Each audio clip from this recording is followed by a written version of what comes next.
que nos pone Yerey Martínez, un poco psicodélica, un poco de introspección, un poco misteriosa, como el tema principal, montañas sagradas, fuerzas telúricas. Pero aquí ahondamos en el misterio del hombre y la tierra, el ser oscuro, los verdugos españoles y las montañas sagradas. ¿Y qué vendrá ahora? De momento sabéis que hay una serie de novelas para este verano, es que está ya aquí a la vuelta, estamos a punto de terminar esta 9ª temporada, estamos preparando para la semana que viene un programa potente también, una investigación tremenda, pero no diremos nada más. Eso sí, mensajes 27640, palabra clave milenio, la web de la cadena SER, un montón de vías de contacto. Vamos con unos mensajes y ahora Carmen nos cuenta una historia que a ella le ha dejado los ojos como platos. Ha pasado algo. Y mira que nosotros no creemos mucho así por creer en las videncias. Bueno, yo siempre he dicho, creo en la evidencia, en lo que le puede pasar a una madre cuando un hijo muere, entre dos hermanos, el flashazo ese que te da una información, pero en esas personas que pasan consulta, pues sinceramente yo me cuesta mucho creerlo, que esas facultades se tengan todo el rato. Pero ha ido a pasar algo que tiene que ver con blog y con premoniciones. Pues vamos con mensajes, Iker. Benjamín del Amo es el autor de un libro, Murcia, leyenda y misterio, que nos recomiendan, porque fíjate qué foto publica. Estás viendo a mucha gente, incluso niños subidos a los árboles, ¿verdad? Y aquí en medio, un ejecutado. Sí, Benjamín Amo, hombre, un colaborador de Medios del Misterio en la región de Murcia. Bueno, pues es la última ejecución, la de Josefa Gómez, la última ejecución pública. Ese es el momento, 1896. Y un amigo nos la enviaba. Nos decía además, crimen de la Perla. El que acaba... Bueno, a ver, ponme esa foto otra vez. Porque es el crimen que acababa de contar el catedrático Salvador García. Ese que el verdugo pide el indulto antes de presionar el corbatín de la mujer. Le echan de verdugo por tener poca alma, corazón poco pétreo para matar a una mujer. Todas las ejecuciones de mujeres en España tuvieron unos dramas que no quiero ni contar.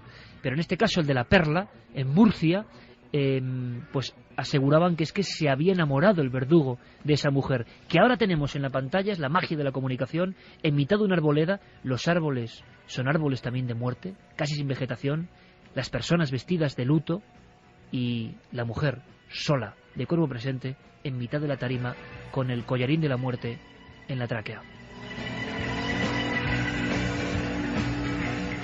Nos dicen también nunca entender el uso de la horca ni el garrote vil. La decapitación era la manera menos cruel de arrebatar una vida. Apenas eran unos segundos. En fin, incomprensible. Teresa Gómez Rubio, ejecutada, una mujer de Huelva, envenenadora también, casi todas eran envenenadoras, y ocurrió lo mismo. Se negó, tuvo que tomar 3 copas de coñac el verdugo para matar a Teresa Gómez Rubio. La envenenadora de Valencia, Pilar Prat de Santa María, ocurrió lo mismo, el verdugo se negaba a matarla año 52, ni más ni menos. López Sierra era el verdugo. López Sierra, sí señor. Y la última ejecución pública de una mujer es esa, y casi al mismo tiempo, la Eugenia Balaguer, la mujer que hizo el crimen de Fuencarral.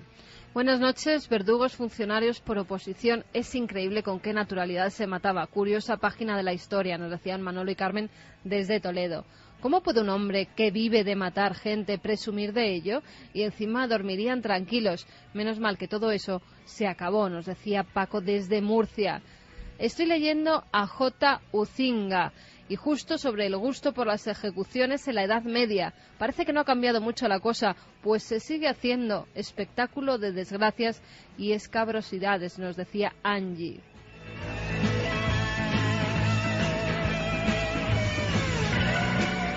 Nos escuchan desde Guangzhou, en China, que es un placer poderos escuchar en cualquier parte del mundo. Muchos saludos de Chus. Pues saludos, en chino, no sé cómo será saludos, pero toda la fuerza cósmica para China, ni más ni menos. También nos escriben sobre la montaña, sobre Montserrat. Mari nos decía que vive en un municipio justo enfrente de la montaña, que desde su casa por la ventana se ve y que más de una ocasión se ha sentido embrujada hasta el punto de perder la noción del tiempo mirándola. O sea, ¿me quieres decir que ahora mismo esta mujer, esta compañera que está escuchando Milenio, abre la ventana y ve Montserrat, que es el lugar misterioso del que hemos hablado? ¿Cómo tiene que sonar Pink Floyd, viendo los órganos pétreos ahí de Montserrat? Y es que estemos en la parte del mundo que estemos, podemos acudir al ordenador y ver Montserrat. Un amigo desde Honduras, Rodolfo Lainez, lo ha hecho, que está mirando las imágenes de Montserrat a través de Google Earth. ¿De Honduras? Sí. Pues un gran abrazo para Honduras, pero amigos, vais a palmar el lunes, eso está claro. Vais a palmar futbolísticamente, claro, porque no se puede decir eso después de hablar de verdugos españoles, pero él me entiende, calla, y la audiencia si también. No palmamos nosotros. No, imposible. Luego mira lo que imposible. Esos 3 libros están ahí, mensajes de la gente, mensajes de la audiencia, mensajes de los amigos seguidores de Milenio 3, y ahora, rápidamente, tienes tú una pantalla aquí plana con información. Es que ha pasado algo que tiene que ver con Internet. Tenemos que conocerlo, Yeray. Cambiamos de tercio musical y nos vamos a una historia alucinante.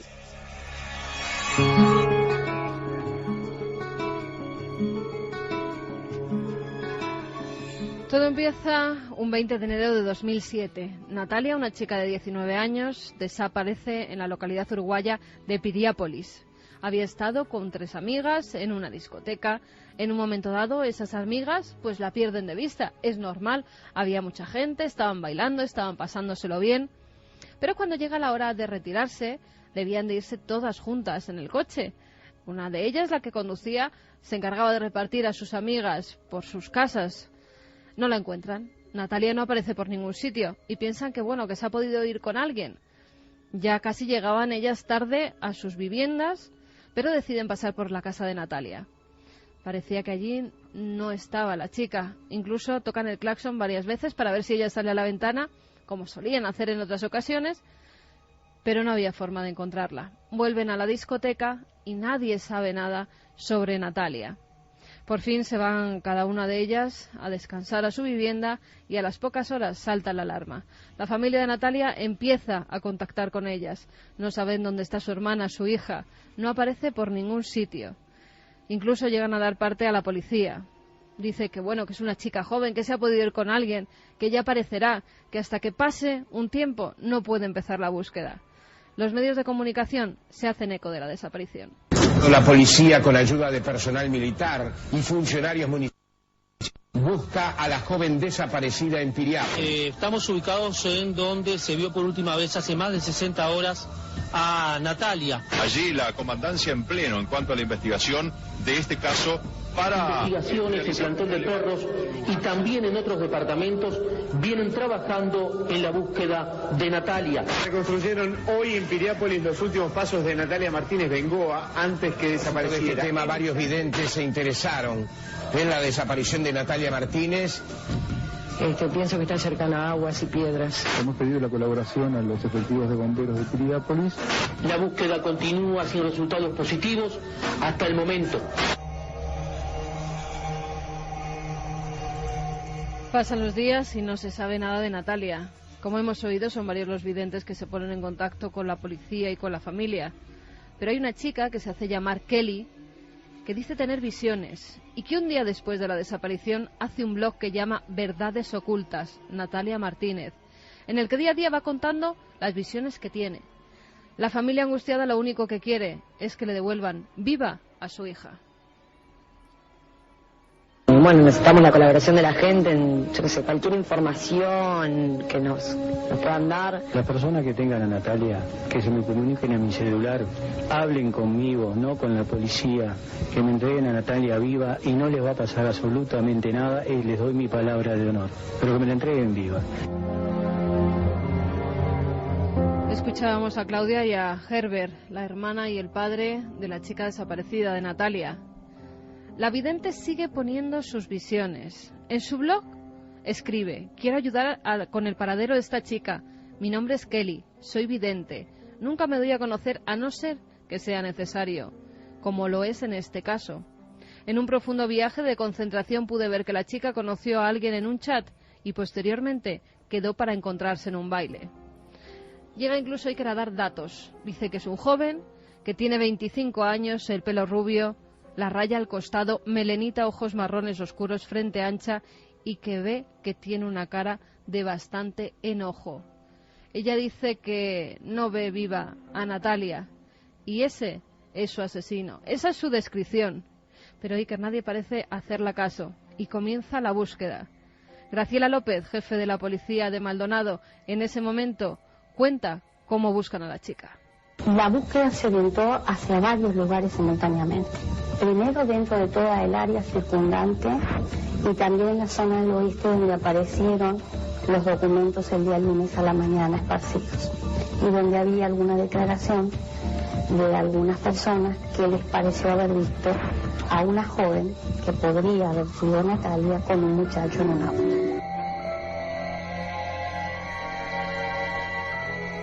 Kelly sigue dando datos en su blog. Escribe que se sube la chica a un BMW blanco.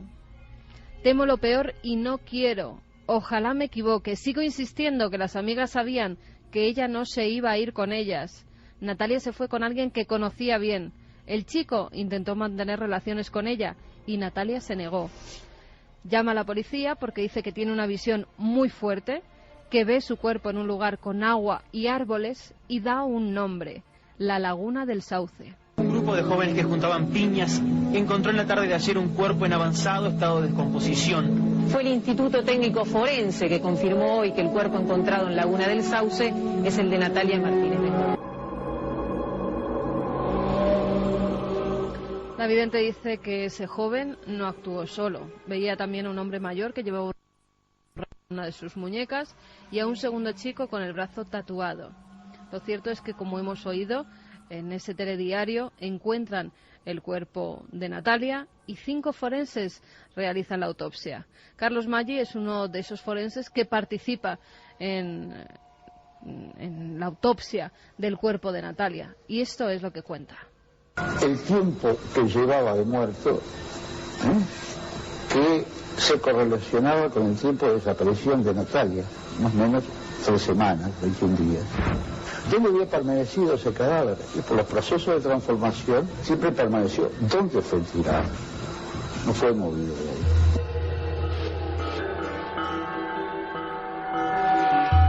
Kelly, la vidente, lamenta que no la hicieran caso antes porque hubieran encontrado muchas más pruebas para coger al culpable del asesinato.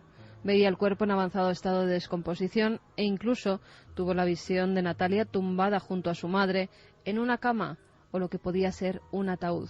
Pero ¿cómo encuentran el cuerpo de Natalia? El forense Carlos Maggi nos lo cuenta. Estaba en estado de momificación parcial.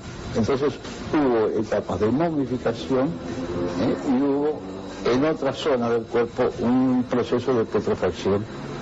Sí, había perdido unas piezas dentarias, pero no por lucha, sino por el proceso normal de putrefacción que el diente se puede desprender y caer solo. En piel no tenía nada que nos indicara una agresión, que nos indicara golpes, herida de balas, herida de arma blanca, nada. Tampoco lo tenía en huesos, es decir, se puede aseverar que Natalia en vida no había sido golpeada hasta la muerte, no había sido torturada.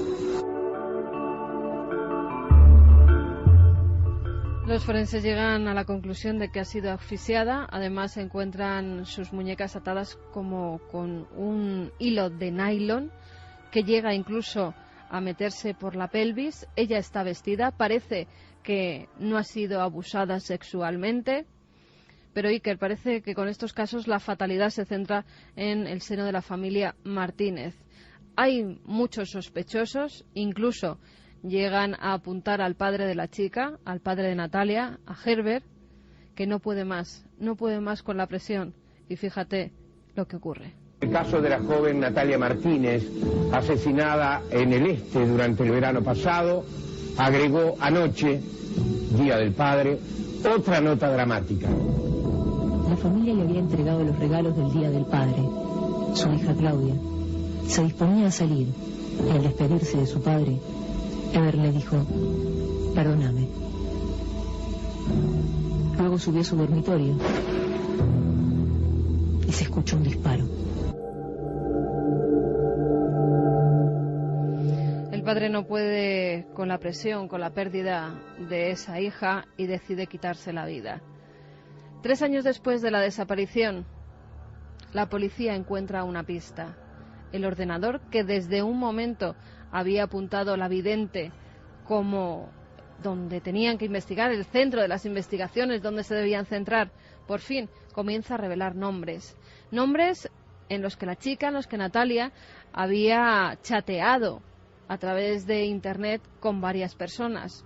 Uno de ellos es Rodrigo, un chico de 25 años, con ojos marrones oscuros, con melenita, rubio, con la raya en el lateral, tal y como había descrito la vidente. Justamente ese día había ido a la discoteca en el coche de un amigo, un BMW blanco. La policía no se podía creer lo que estaba viendo. Dato a dato fueron comprobando, además en el blog, que no se pueden cambiar al parecer las fechas en las que se introducen las entradas, los escritos, y comprueban que ha acertado al 100%. Incluso llegan a detener a una persona, a ese chico, a Rodrigo. Vamos a acabar, Iker, con la carta de la madre, de Magdalena Bengoa. Es la madre de esta chica asesinada, que lo que pide es justicia para su hija. Señora Aureliano Fole, quiero dirigirme a ustedes por intermedio de estas líneas, ya que mi salud física y emocional no me permiten hacerlo personalmente.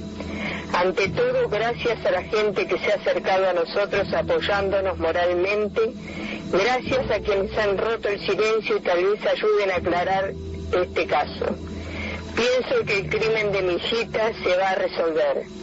Estoy segura que la justicia va a triunfar sobre la corrupción. Por favor, ya no más sádicos asesinos impunes.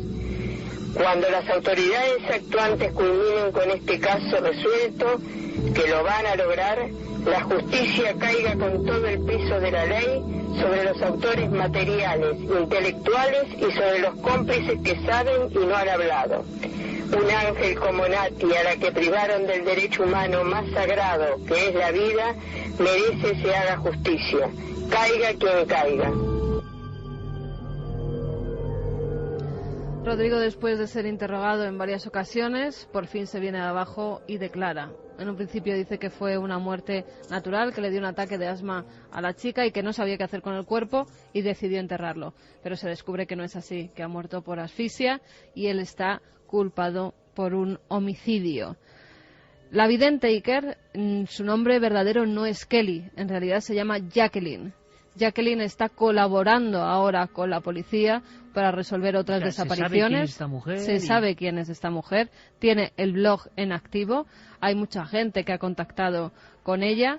Ella no cobra, es un dato importante porque a lo largo de esta investigación han sido muchos los videntes que se han intentado adosar a la investigación policial, intentando sacar un beneficio económico. Además, las pruebas que daban nunca coincidían con los verdaderos datos de la investigación, y en este caso ella desde el blog iba dando los datos que tenía en sus visiones y a la vez enviándoselos gratis siempre a la familia y a la policía. ¿Tenía alguna relación? Porque solo se puede pensar a nivel policial que esta mujer sabía algo del caso real. Ninguna.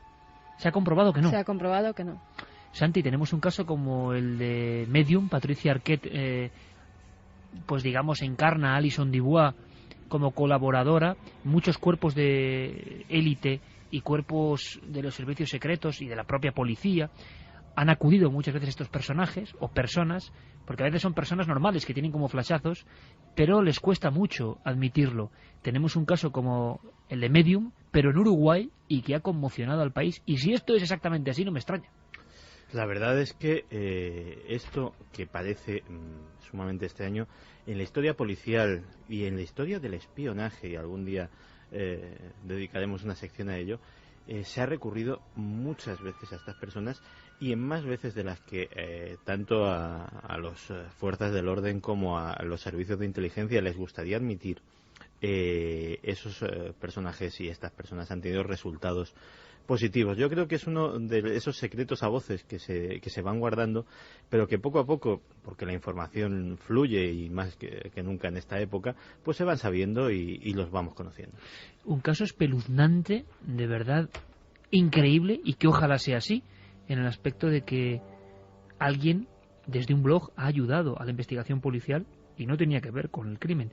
No sé cómo va la encuesta que hemos lanzado desde un principio con el tema 1, esas montañas sagradas, fuerzas telúricas. Pues vamos a ver cómo va el debate de la semana. en ikerjiménez.com. Pueden seguir votando. ¿Crees en las fuerzas telúricas? No, un 17,5%. Sí, un 82,5%. Claro Pues que se creen las fuerzas telúricas. Son las 3:29. ¿Qué os parece si escuchamos el piano y recibimos al último amigo de Santiago Camacho del año? Mientras tanto, podéis escribirnos. De la temporada. De la temporada, sí. Bueno, de la temporada. Podéis escribirnos a nuestras vías de contacto habituales para comentar, por ejemplo, este caso increíble de Uruguay. ¿Es posible esto? Santi, todo tuyo. El piano, un amigo o amigos que entran en el gran escenario de Milenio 3.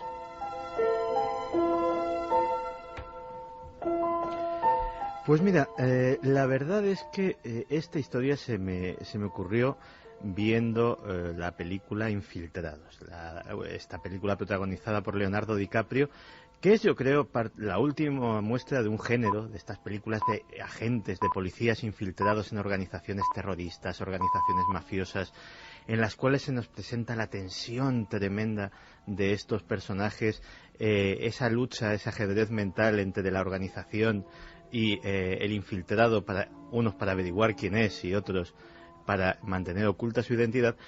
Y es que hay muchos casos, y he escogido un pequeño puñado, en los que la vida real se impone y resulta que ni los infiltrados son tan listos ni las organizaciones en que se infiltran tan eficaces.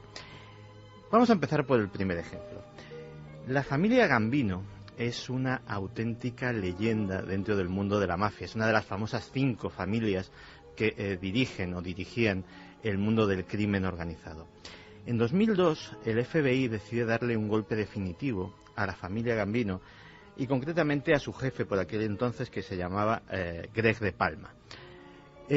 Infiltran a un individuo, a un agente suyo, bajo el nombre supuesto de Jack Falcone, un individuo muy grueso que se hacía pasar por una especie de contrabandista, perista, tipo que compra y trafica con cosas robadas, y se ganó el favor de la familia pues regalándoles todo tipo de elementos tecnológicos, MP3, esos que estamos pensando todos, ordenadores, vídeos, etcétera, etcétera. Tal fue el éxito de Jack Falcone que en apenas un par de años consiguió hacerse miembro de la familia Gambino, un honor absolutamente máximo y que, bueno, en muchas ocasiones, básicamente es absolutamente vedado a cualquier no italiano y en algunas excepciones, pues se ha hecho con algún medio italiano, con algún mestizo. ¿Por qué es amigo nuestro amigo Jack Falcone? Porque Jack Falcone en realidad era el agente Joaquín García y tenía de italiano aproximadamente lo mismo que Zinedine Zidane, para hacernos una idea. Es decir, el bueno de Jack Falcone no sabía distinguir una carbonara de una boloñesa, tenía problemas entre el Chianti y el Lambrusco y el italiano que chapurreaba venía a ser más o menos como el mío. ¿Cómo lo consiguió? Pues saltó muchos apuros, pero desde luego lo consiguió, lo cual demuestra que desde luego ni el FBI estuvo muy fino a la hora de elegir a su agente, ni desde luego la mafia a la hora de detectarlo. ¿Se puede mejorar? Se puede mejorar. Años 70, Colorado Springs. El Ku Klux Klan pone un anuncio en el Denver Post, que yo no soy una mente criminal privilegiada, pero desde luego si estás en una organización semiclandestina, poner un anuncio para reclutar gente en el diario local también me parece una cosa de cuidado, y buscando pues nuevos adeptos. La policía de Colorado Springs automáticamente se pone en alerta y decide infiltrar a un agente que, bueno, pues vaya a intentar averiguar exactamente cuáles son los propósitos del Ku Klux Klan al establecerse en esa ciudad. El indicado es el agente Stallworth. El agente Stallworth consigue ganarse la confianza absolutamente de todo el mundo, incluso llegar al jefe del capítulo local, que era ni más ni menos que el antiguo Gran Mago, que es así como se llama el líder máximo del Ku Klux Klan, y un personaje increíblemente poderoso. Gracias a las pesquisas del agente Stallworth, el capítulo del Ku Klux Klan de Colorado Springs fue absolutamente desmontado. Y tú me dirás, ¿qué hay de raro aquí? Pues básicamente, permíteme que te enseñe la foto de la gente Star Wars. Es negro. Pero mucho, para que nos hagamos una idea. Pero esto no puede ser. Es ese hombre negro pero zaino, vamos. Es como lo maquillaban de blanco. No, te cuento. Lo vamos a describir a nuestros oyentes como una especie de mezcla entre Isaac Hayes y Shaft, por ejemplo. Un tipo pues con su perilla, calvo y evidentemente negro. Pues se les ocurrió que... Ahora, que quien le mandó la misión también tenía mucha guasa, también ¿no? tenía lo suyo. Infíltrese usted en el Ku Klux Klan. Lo que le salvó a la gente Star Wars es que básicamente casi toda su labor fue telefónica. Él les fue contando una historia de odio racial absoluto, de que su hermana se había casado con un negro, de que básicamente... ¿Y eso quizá era verdad? Pues sí, eso probablemente fuera verdad. Incluso contaba no sé qué historias de un amante negro de su madre y que realmente estaba absolutamente harto de esta historia. Y claro, el problema fue cuando, después de absolutamente enredarlos por teléfono de todas las maneras posibles, dijeron que querían conocerle. Lo único que pudieron hacer los agentes de Colorado Springs fue entrenar a un segundo agente blanco que pasó semanas intentando imitar la voz del agente Star Wars, que a quién se le ocurriría ponerle en aquella situación, y más o menos así salvaron un poco la cara a la hora. Esto para un guión de Ibáñez, para la tía, no la... Es genial. ¿Se puede superar? Se puede superar. No, ¿cómo se llama el agente negro? Star Wars. Star Wars, yo creo que merece la pena. Medalla de, por lo menos de plata o de bronce en todos los amigos de Santiago Camacho, ¿eh? Hay alguno muy potente, para mí el psiquiatra de Elvis, el profesor Donald, creo que es uno de los importantes, pero medalla de plata. Podríamos hacer un día un ranking entre todos los amigos de Santi, qué posición tienen, ¿no? Pero desde luego, el infiltrado negro en el Ku Klux Klan es de traca. A mí el nombre que me gustaría saber es el del jefe que le mandó la misión. O sea, ese sí que... Otro buen amigo. Sí, ese es muy grande. Pero se puede superar. Hace, pues ya, no sé si esta temporada o la anterior, hablábamos de Los Ángeles del Infierno, de sus actividades ilegales en muchos países, pero hay otras bandas de motoristas que son igualmente peligrosas. Una de ellas, en Estados Unidos, es la de los mongoles. Los mongoles son incluso más peligrosos que Los Ángeles del Infierno. Están implicados en asesinatos, están implicados en tráfico de armas, etcétera, etcétera. Y llamaron la atención de otra agencia de la seguridad norteamericana, que es la ATF, la Oficina de Alcohol, Tabaco y Armas de Fuego. Porque sabían que traficaban con armas, que tenían stocks de armas incluso de guerra, y decidieron infiltrar a un agente llamado Billy St. John. Billy St. John, de lo más bajo, primero como candidato, y luego fue pasando capítulos hasta llegar a ser vicepresidente de una de las bandas, consiguió infiltrarse y consiguió desmontar una gran operación. Y diremos, bueno, ¿y qué tiene de particular Billy St. John? No sabía montar en moto, ¿no? No, Billy St. John tuvo una táctica un poco peculiar a la hora de infiltrarse en la banda. Porque no sé si para mantener a salvo su identidad o no sé exactamente para qué, su estrategia fue hacerse pasar por retrasado mental.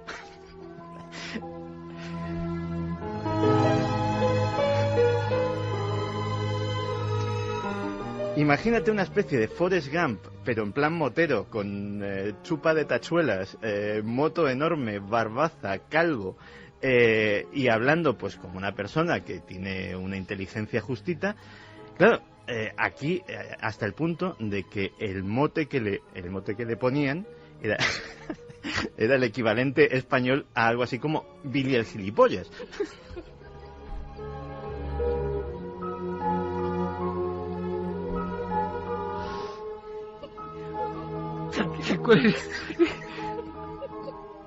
Llegó a ser vicepresidente de los mongoles.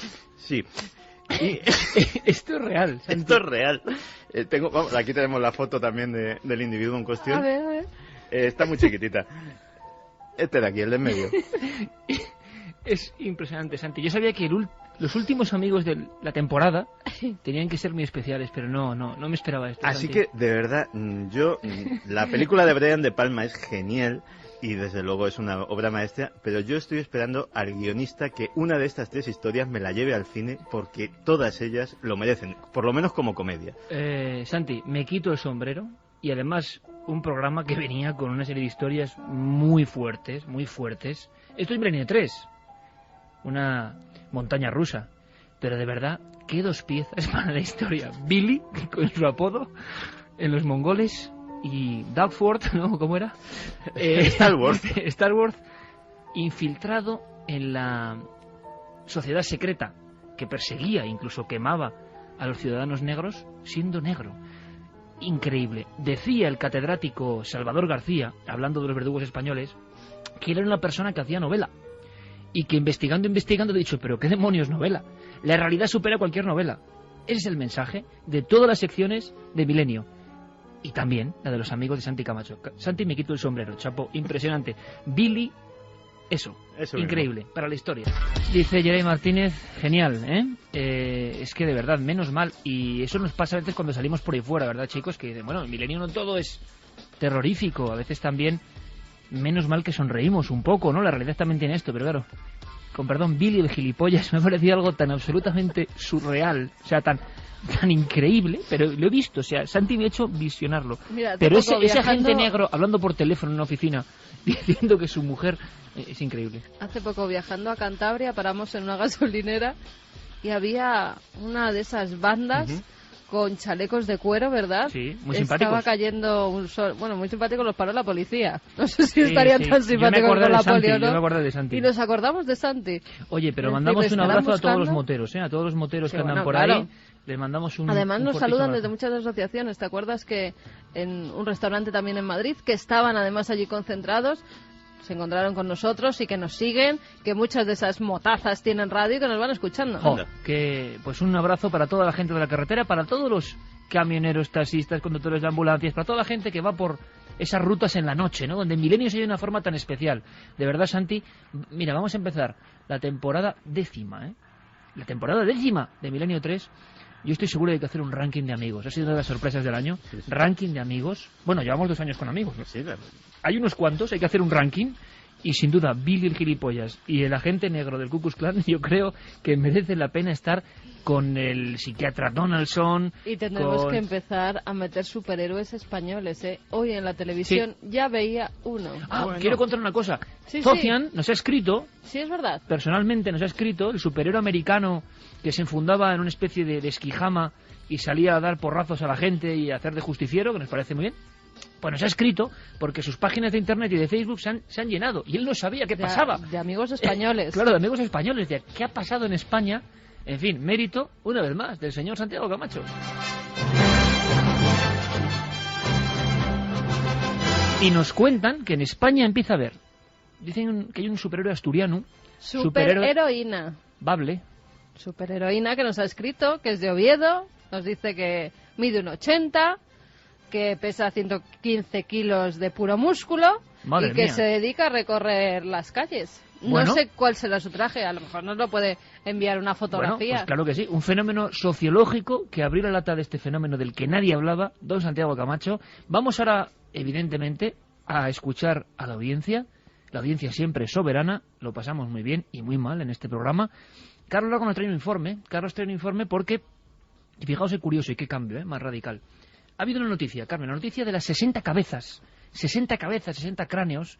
Está pasando algo, sobre todo en Centroamérica, algo terrorífico y que inquieta a la policía seria, ¿no? No lo que hemos hablado ahora, más o menos, y agencias extrañas. Y es que están apareciendo muchos decapitados, como un símbolo, como un signo y quizá como culto nuevo. Noticia, y ahora Carlos nos informa con su reportaje. Pues esto ha ocurrido en el aeropuerto de Arkansas. Un empleado de la aerolínea Southwest, del aeropuerto Little Rock, en Arkansas, había un paquete que no estaba bien etiquetado. Él decide abrirlo para ver qué hay dentro, cuál es su contenido, y descubre nada menos que 60 cabezas y restos de hasta 400 cuerpos. 60 cabezas humanas decapitadas. 60 cabezas humanas decapitadas. O sea, imagínate... Esta semana. Sí, imagínate el susto que se llevó este hombre. Claro, enseguida pone la voz de alarma, decían que podía ser material médico. Material médico no puede ir en un paquete en el aeropuerto, me imagino. Bueno, claro, no lo sé si puede ir o no puede ir, porque a lo mejor si va bien etiquetado y es para... Mira, que nos saquen de dudas, si hay algún médico que nos diga, pero es que me parece esto... Bueno, la cosa es que, en teoría, la empresa que lo enviaba era para que lo recibieran como material médico, pero también dicen que puede ser algo de... vamos a ver... transporte de órganos, pero de cabezas de gente no identificada, de asesinatos que manden a países para que esos órganos puedan reutilizarse en otras personas. No sé hasta qué punto puede ser posible. Esto es imposible. No o sea, sé... una cabeza humana decapitada en un paquete no aguanta ni 3 días la putrefacción. No sabemos tampoco cómo iban empaquetadas, porque a lo mejor Imposible, iban en neveras congeladores o... Bueno, en ese caso sí. Claro, me extraña. Que no han dado esos datos, por eso tampoco sabemos mucho. Bueno, lo que está pasando, hay un estudio pero increíble... que podían ir al mercado negro de órganos, claro, un ensayo. Siempre hemos estado ahí entre la leyenda y la realidad, ¿no?, con estos temas. ¿Os acordáis de esa noticia que dimos hace unos cuantos meses de China, ¿no? 21 niños pequeños, recién nacidos en un río. O sea, ahí pasan cosas que son tan terribles y que nos demuestran que hay algo oculto que no conocemos, desde luego. Vemos cuando hay un accidente y se descubre, pero algo está pasando y no lo conocemos. Hubo un estudio tremendo de un periodista mexicano, que ya habló en su día de Ciudad Juárez, que se llamaba El hombre sin cabeza, y que está hablando de cómo la decapitación, por ejemplo, en los fanáticos del Islam, o en otras sectas delictivas como las maras, se está acostumbrando a cortar la cabeza como señal de algo. Y se habla de nuevas sectas y cultos a raíz de esa delincuencia. Siempre se ha hablado de la Santa Muerte. Tú recordarás los narcosatánicos de Matamoros. Sí, claro. Bueno, pues parece que está reactivándose eso, o que nunca se ha muerto. Invitados de excepción en este reportaje. Atención al tema, porque se ha hablado muy poco de esto. El nuevo culto a la decapitación. Está pasando ahora. Lo cuenta Carlos Largo.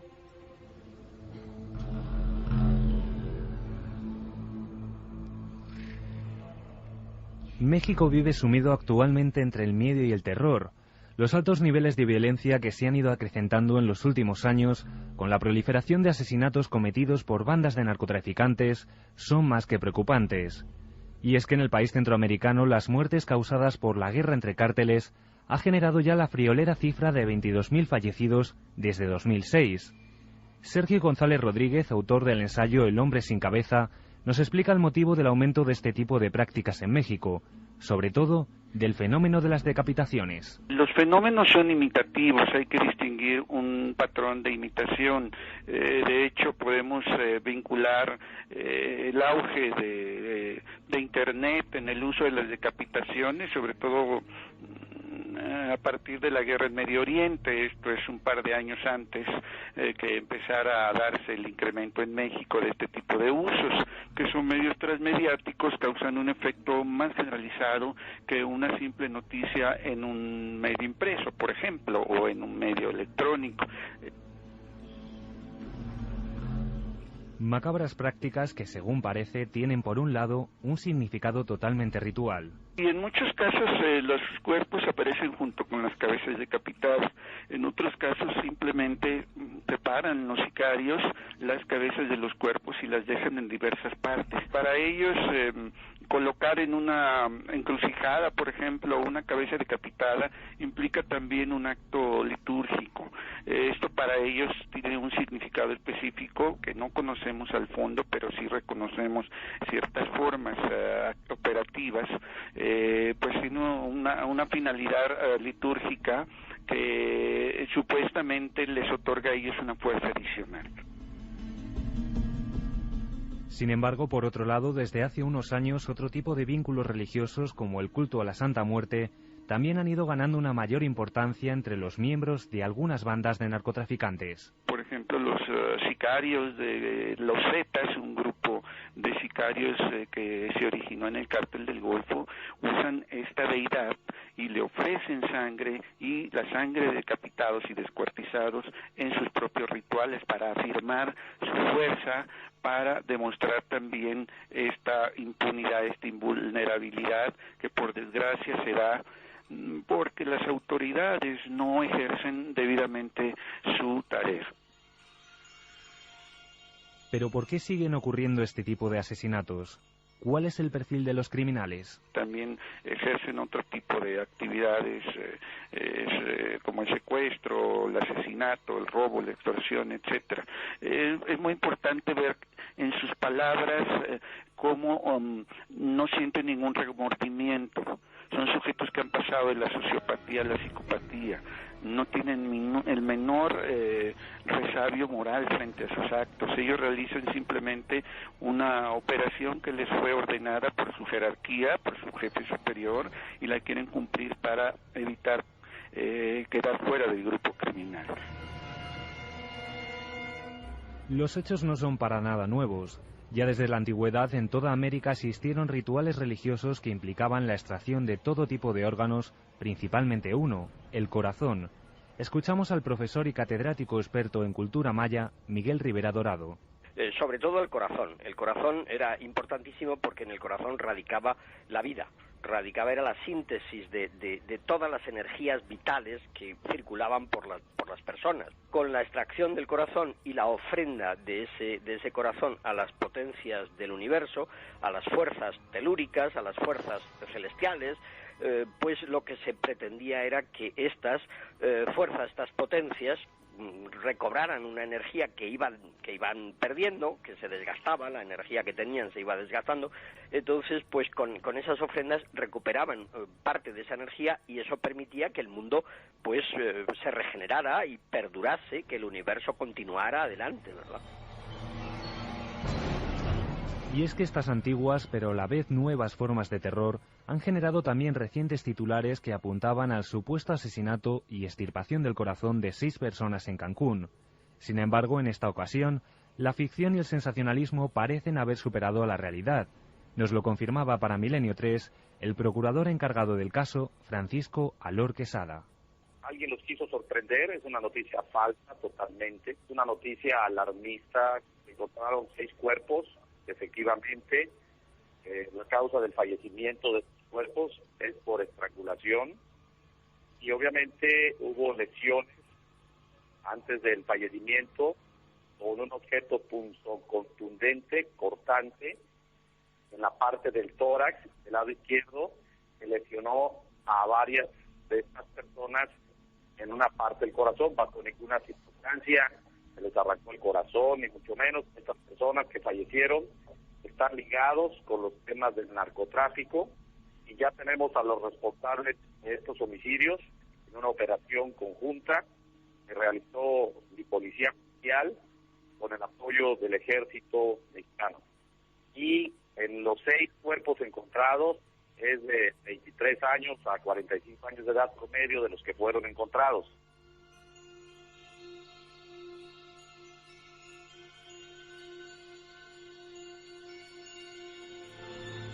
Bueno, Santi, hay gente que no puede parar de reírse todavía con el negro del Ku Klux Klan. Menos mal. Que deberías publicar un libro recopilándolos. Oye, amigos de Santiago Camacho en un libro. Bueno, eso es éxito mundial. La verdad es que hay historias muy, muy buenas. También nos ponen, ja, ¿de dónde sacarás eso? Por Dios, que lo cuelgue todo en la web.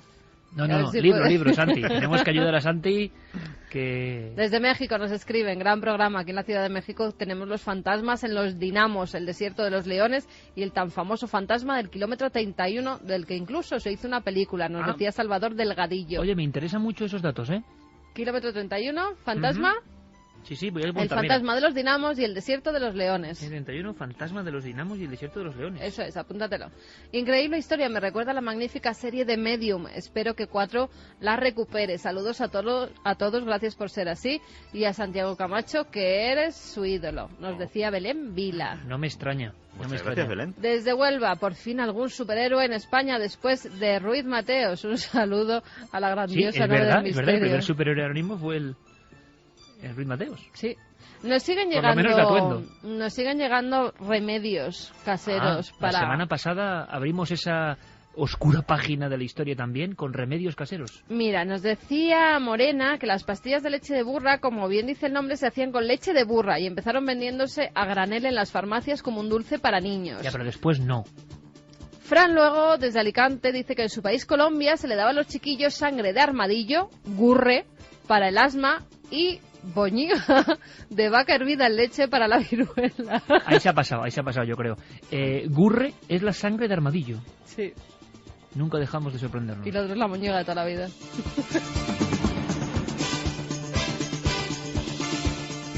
Farmacopea popular española. Empezamos la semana pasada, en esa tercera hora, que empieza a ser un poco delirante, pero porque había remedios y nos contaban cosas para la tuberculosis, para la tisis, y empezaron a surgir elementos y recetarios que nos ponían los pelos de punta, o nos hacían sonreír, menos mal, y sigue habiendo alguno de ellos. En Segovia nos decían que sus abuelos comieron serpiente, que era un remedio muy natural, nos lo comentaba Gonzalo, que el agua de las cucarachas era para la pulmonía y que daba muy buenos resultados. Cataplasma de hormiga roja para la ictericia. Cataplasma de hormiga roja. Sí. Priapea de ciervo para las escoriaciones de un sitio, que no voy a decir. Raspadura del cráneo humano para la epilepsia. Sí, raspadura del cráneo humano para la epilepsia. Como, bueno, polvo de momia, bien, acepto polvo de momia en Egipto, pero raspadura de cráneo humano en España... En Egipto y en toda Europa, o sea, era la exportación de Egipto de aquella época. Producto estrella. José Ramos nos decía que su padre en la posguerra, según él cuenta, tomaba placenta de vaca cocinada.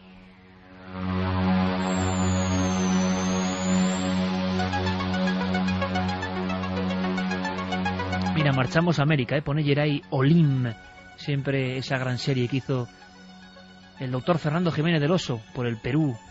En América nos dieron la respuesta. Yo tengo que admitir, yo hago una cosa que es verdad, luego yo vuelvo a escuchar el programa. Y vuelvo a escuchar el programa porque lo que contamos aquí, vivimos aquí, no es lo mismo que llega a los oyentes. Es muy curioso, es una mezcla muy especial. Y entonces me di cuenta que yo estaba convencidísimo de que era imposible lo que decía Carmen, de leche con hígado. Leche hirviendo con hígado crudo. Y fue de América y todo de donde llegó la respuesta. Es de verdad para sentir náuseas. Vamos con otros mensajes. Vamos con los ganadores, Iker, de esos libros. El primero es para Juan de Bilbao, que nos decía 4 puntos telúricos en España: Obradoiro, Montserrat, Sierra Cantabria y Laguna Negra. El otro es para Luis Ángel Rodelgo González, que decía: yo también siento esa atracción, casi necesidad, por ir a la montaña en cuanto puedo. Ahora que paso los peores momentos de mi vida, es casi obligación. Allí siento total desconexión y paz. Cerca de Madrid, 7 Picos, en el corazón de Guadarrama. Es como un imán. Llego incluso a desde mi casa y con prismáticos buscarla en la lejanía. Los 7 Picos, otra montaña legendaria, otra montaña mágica. Dice que la época medieval se llamaba la Sierra del Dragón. Bueno, parece que simula, ¿no?, el espinazo de un dragón legendario. Y el último de los libros es para Paco de Murcia, que decía: ¿cómo puede un hombre que vive de matar gente presumir de ello? Y encima dormirán tranquilos, menos mal que todo eso ya se ha acabado. Bueno, pues lo que se ha acabado ahora mismo es la emisión de Milenio 3. Nos queda una emisión en vivo. En verano seguiréis acompañados, por supuesto, por lo mejor del año, como siempre hacemos. Mandamos este sonido tan peculiar del Circo del Sol de Alegría para toda esa gente, como decía un mensaje, que lo está pasando mal, que es mucha. Un poco de fuerza telúrica, musical y cósmica. Por cierto, ¿cómo acabó la...? Ahora lo vemos, cómo acabó la encuesta.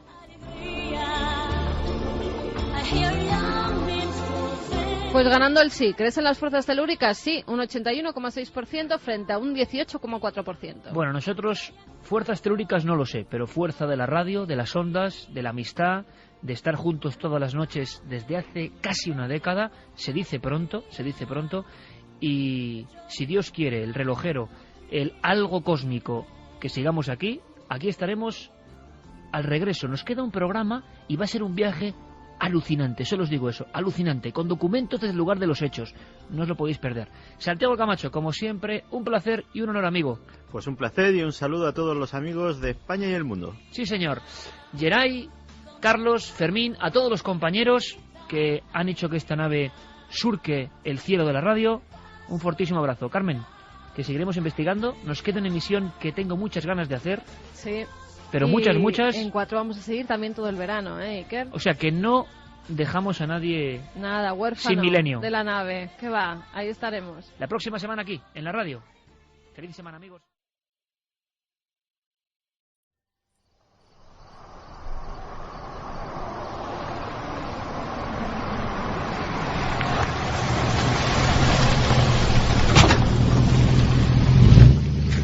Bien, ya hemos llegado. Desde aquí ya hay que subir andando, ¿sabes? Podríamos arrimar el coche un poco más allá, pero tiene razón. Ya cae la noche y la quebrada la tenemos justo ahí abajo, sí. Lo mejor es dejarlo aquí. Descarguemos el equipaje. La cámara con película infrarroja, la tienda de campaña, los cassettes de grabación.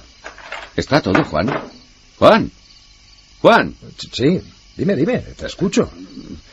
¿Qué te pasa, hombre? Te veo pálido. No, nada. Sencillamente es que no logro olvidar todo lo que nos ha dicho el profesor Oribe. ¿A estas alturas me vas a decir que tienes miedo? Juan y Heriberto tenían ganas de ver con sus propios ojos lo que muchos vecinos venían denunciando en las últimas semanas. En todo Puerto Rico se hablaba de los extraños sucesos que se estaban produciendo en la montaña de El Yunque, un macizo con vegetación frondosa situado a 40 kilómetros de la capital. Es que no logro olvidar la expresión de su cara al hablarnos de las crónicas antiguas, de los seres mágicos y de las desapariciones, de las extrañas desapariciones de niños. Eso me ha impresionado. El profesor Oribe era un veterano arqueólogo que vivía en un poblado cercano a la imponente montaña. Recibió a los dos jóvenes investigadores en su humilde habitación, repleta de figuras de barro antiguas, algunas pintadas con caras y colmillos que desde un inicio impresionaron a Juan, y esa sensación de inquietud se incrementó cuando aquel hombre de barba blanca y anteojos les persuadió de su intento de pasar una noche en El Yunque. No vayáis, amigos. No subáis allí bajo ningún concepto. Es una montaña de culto, una montaña sagrada desde hace milenios. Un enclave donde ocurren cosas que nuestra mente racional no puede comprender. Uno allí es capaz de alucinar, de ver cosas que no existen o que sí existen. Deben permanecer ocultas. En fin, pasar la noche en El Yunque puede ser una pesadilla que trunque vuestras vidas. Lo digo por experiencia. Yo estuve a punto de perder la mía. Pero, profesor, usted ha excavado en el lugar y no le ha pasado nada. Se habla tanto de luces, de fenómenos extraños, que queremos comprobarlo por nosotros mismos. No queremos que nadie nos lo cuente. ¿Lo entiende? Sí, pero eso son cosas de los dioses oscuros.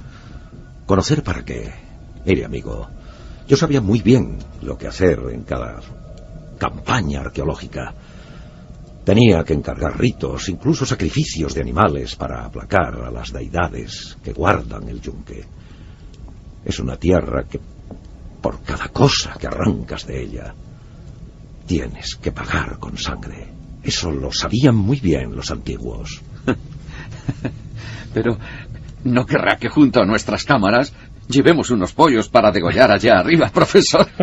Eso, ¿verdad, Juan? Eso no es nada científico. Ya lo sé, ya. Sí, hay ladrones de tumbas que siguen expoliando la zona. Y los indios suaras hace siglos sabían que esto iba a ocurrir. Por eso enterraron figuras de sus demonios. 6 figuras del dios Chumarek. Esos son los custodios del lugar. ¿El dios Chumarek? Sí, el señor de los infiernos. El dios niño decapitado. El rey del ultramundo y emperador de los muertos. Cuando Oribe les mostró un grabado de una de estas figuras, los dos investigadores tragaron saliva. Era algo horrible, una imagen difícil de olvidar. Mirad, la leyenda dice que si alguna de estas figuras sale de la tierra, sin que se hagan los ritos correspondientes, la montaña, como entidad con vida propia, volverá a pedir su cuota de sangre. El niño, con su llanto maldito, reclamará lo que le corresponde. Y eso es lo que está ocurriendo. Han ido robándolas todas. Yo sé qué coleccionistas las tienen.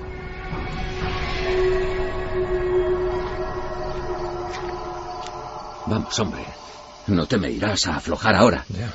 Estos profesores de arqueología, antropología y todas esas cosas acaban siempre perdiendo la cabeza. Sí, ya, Heriberto.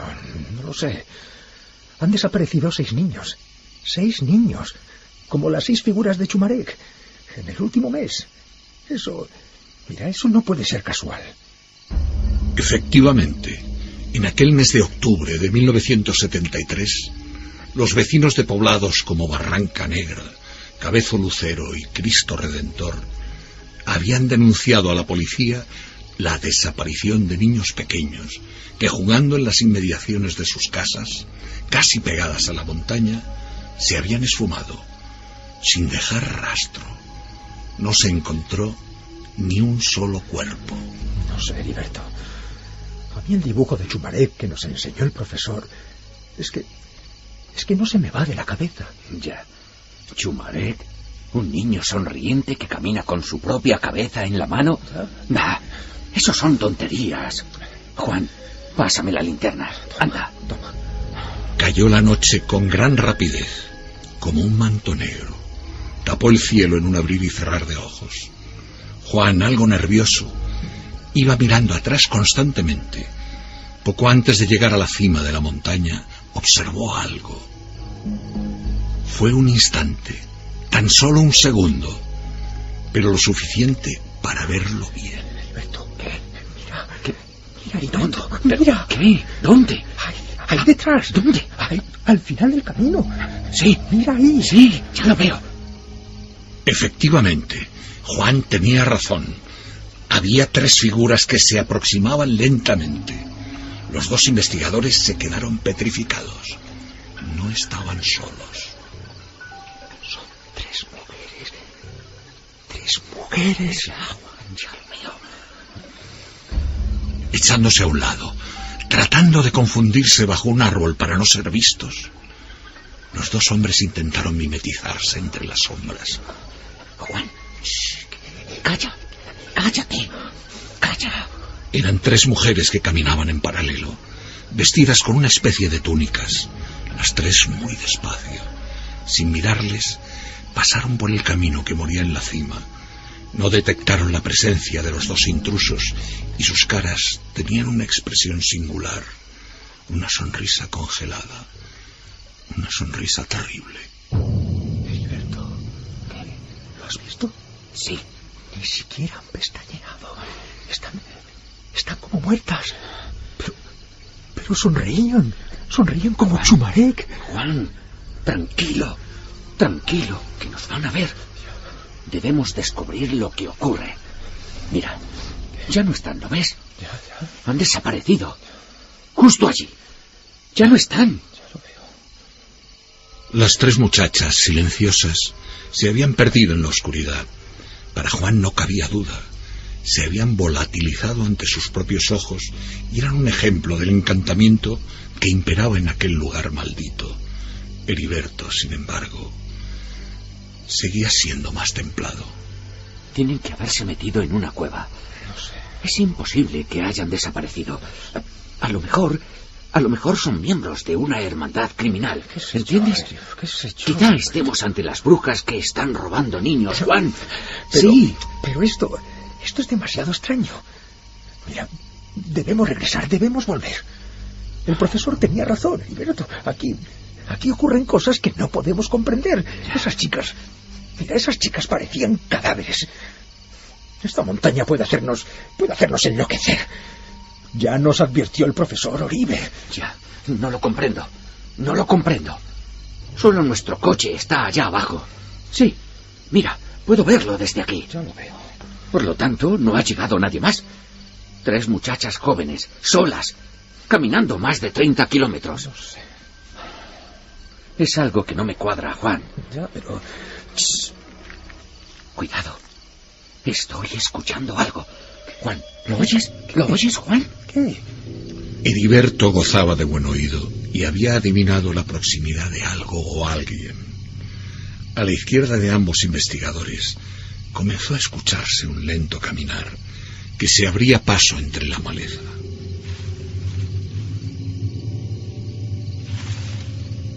Algo algo estaba acercándose campo a través en su dirección. Algo que se acababa de detener apenas a 4 metros. Puede ser un animal. Déjame, voy a enfocar. El haz de la linterna recorrió la explanada, pero allí no había nadie. No, Heriberto, eso no puede ser un animal. ¿Por qué? Eran pasos claros. Eran pasos de personas. Ya. Aquí hay más gente además de nosotros. ¿Sí? Nos están rodeando. Heriberto, volvamos al coche. Volvamos ya. En aquel momento, la linterna que llevaba uno de ellos enfocó casi accidentalmente hacia la cima. Y entonces volvieron a ver 3 siluetas. No eran las 3 mujeres con las que antes se habían encontrado. Simplemente 3 sombras de forma humana bajaban a su encuentro, cada vez más deprisa, casi a la carrera. ¡Corre, Juan! ¡Corre! ¡Eso nos van a coger! ¡Levanta, Juan! ¡Levántate! ¡Vamos! ¡Levanta, que nos matan! Franqueando precipicios y barrancos que morían a cada lado del pequeño sendero, a punto de despeñarse en más de una ocasión, los 2 amigos llegaron hasta la explanada donde aguardaba el coche. Pero allí tuvieron que frenar la carrera en seco.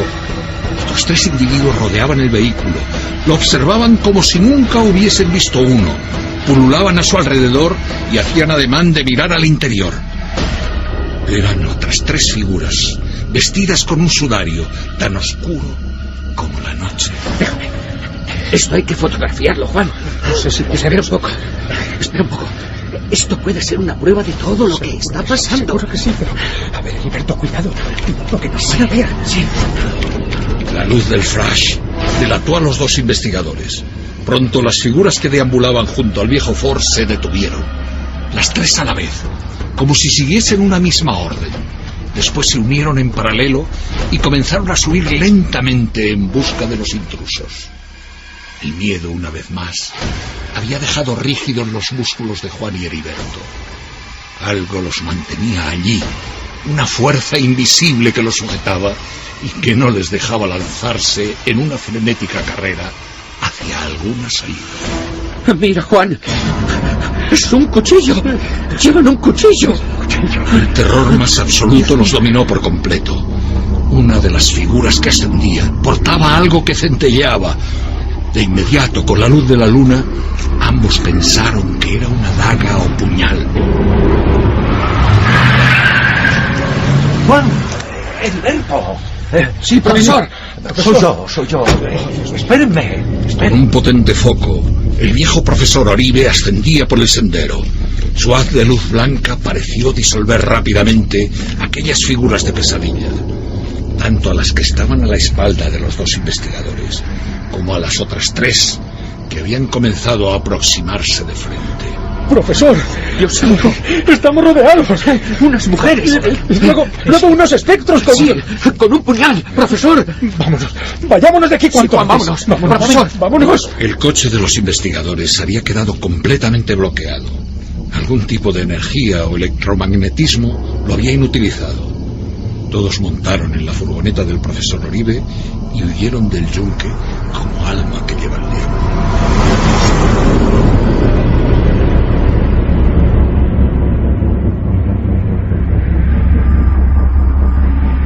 Cercanos, ya no contemplaron más las luces extrañas que rondaban por el monte sagrado.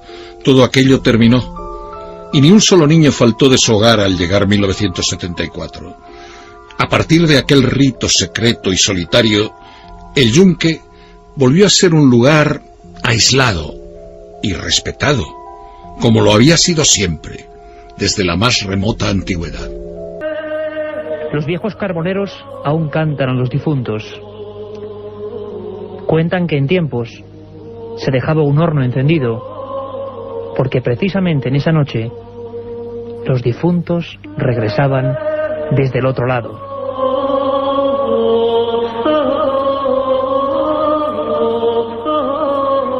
Es una noche muy especial, una noche de sobrecogimiento, en la que millones de personas han acudido a los Campos Santos, angustiados y a la vez esperanzados, vislumbrando para muchos que hay otro lado, un lado del que ya nos hablaban los egipcios, que pasaban toda su existencia intentando prepararse para esa otra orilla, de la que nos hablaban incluso los etruscos, que se construían templos funerarios con aquella enigmática sonrisa. Sonrisa porque pensaban, creían, que eran los vivos, con sus pensamientos, los que les revivían también a ellos en ese otro mundo. Un mundo del que conocemos muy poco, un mundo lleno de leyendas, de tradiciones, de misterios, en los que hoy vamos a penetrar a fondo.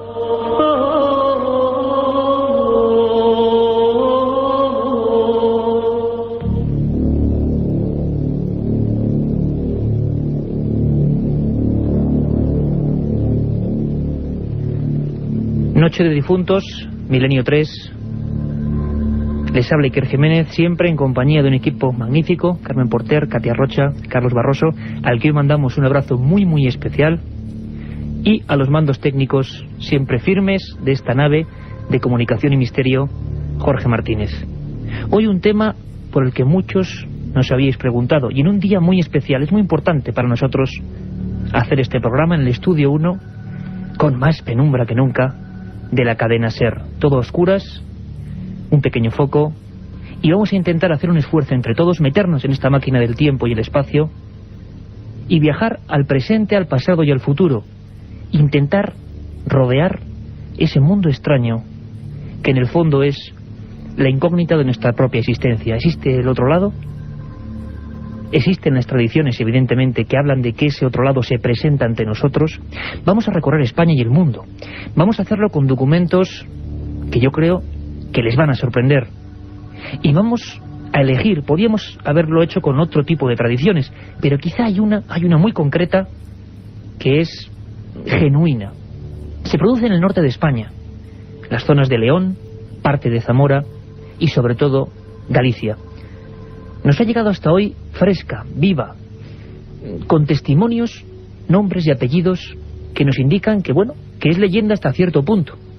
Yo me voy a sincerar con ustedes, con vosotros, y os voy a decir que hace un tiempo realicé un trabajo de campo en Galicia, simplemente buscando los perfiles de esa leyenda, la de la Santa Compaña, la procesión de las ánimas. Seguro que muchos habéis escuchado alguna vez hablar de ella. Esa comitiva fúnebre que en noches exactamente como la de hoy salían a los campos. Cuando uno se encontraba, dice siempre la tradición, la maravillosa y preciosa tradición, cuando uno se encontraba con esta comitiva de almas, de encapuchados, de una forma flamígera, que en pleno silencio atravesaban los campos, tenía que acudir hasta un cruceiro o un peto de ánimas, lugares que todavía hoy siembran esa geografía magnífica de la Galicia profunda, dicho, por supuesto, sin ningún tono peyorativo, sino mágico, ancestral y auténtico. Los celtas creían que a estas horas ya de la noche, cuando el día se ha marchado, empezaba el territorio de los muertos. Se considera Galicia, ni más ni menos, en los tratados antropológicos, como la región, no solo de Europa, sino del mundo, con un más fuerte apego a lo trascendente, solo comparable al Egipto antiguo. Hay una idea de que el difunto está en otro lado y que a veces vaga y que a veces vuelve, que a veces incluso nos pide cuentas. Esos serían los individuos que caminan en las noches de la Santa Compaña. Os invito a perseguir, a indagar a esta especie de leyenda viva con todos los documentos. La Santa Compaña es, como hemos dicho, una especie de recreación de todos nuestros miedos. Yo creo que quizás estamos ante un fenómeno real. He entrevistado y vais a escuchar a personas que la han visto cara a cara, y personas a veces muy lejanas de lo que podría ser la esfera de la leyenda o las creencias antiguas. Personas como vosotros, como yo, que una noche, perpetrados, digámoslo así, o pertrechados en el coche, o desde las ventanas de una casa, o regresando, una noche puede que como hoy, se encontraron con una visión a la que el pueblo, la cultura popular, ha agregado un sinfín de características, de virtudes y de malicias también. Vamos a escuchar a Javier Ackerman, es una declaración bastante breve, director del Centro para Biofísico de Vigo, que nos intentaba explicar qué escucharíamos, qué sentiríamos, qué nos dice el pueblo y los testimonios si una noche como hoy nos encontrásemos a la Santa Compañía. En general son una comitiva, hay unas luces, no suelen ser de más de 10, 12 personas, hay una especie de luces difusas, hay quien habla de candiles, hay quien dice que ven velas, pero aquí yo creo que influye más el aspecto autosugestivo o, repito, la idea preconcebida que llevaba el sujeto respecto a lo que es la Santa Compañía. Comitiva, luces, no se les suele ver el rostro, hablan de encapuchados, hay quien habla de una especie de silueta difusa, difuminada, como una neblina, deletéreas, imágenes realmente que se saben que es una figura, una silueta, pero no se puede identificar una forma, ni siquiera un rasgo o un rostro.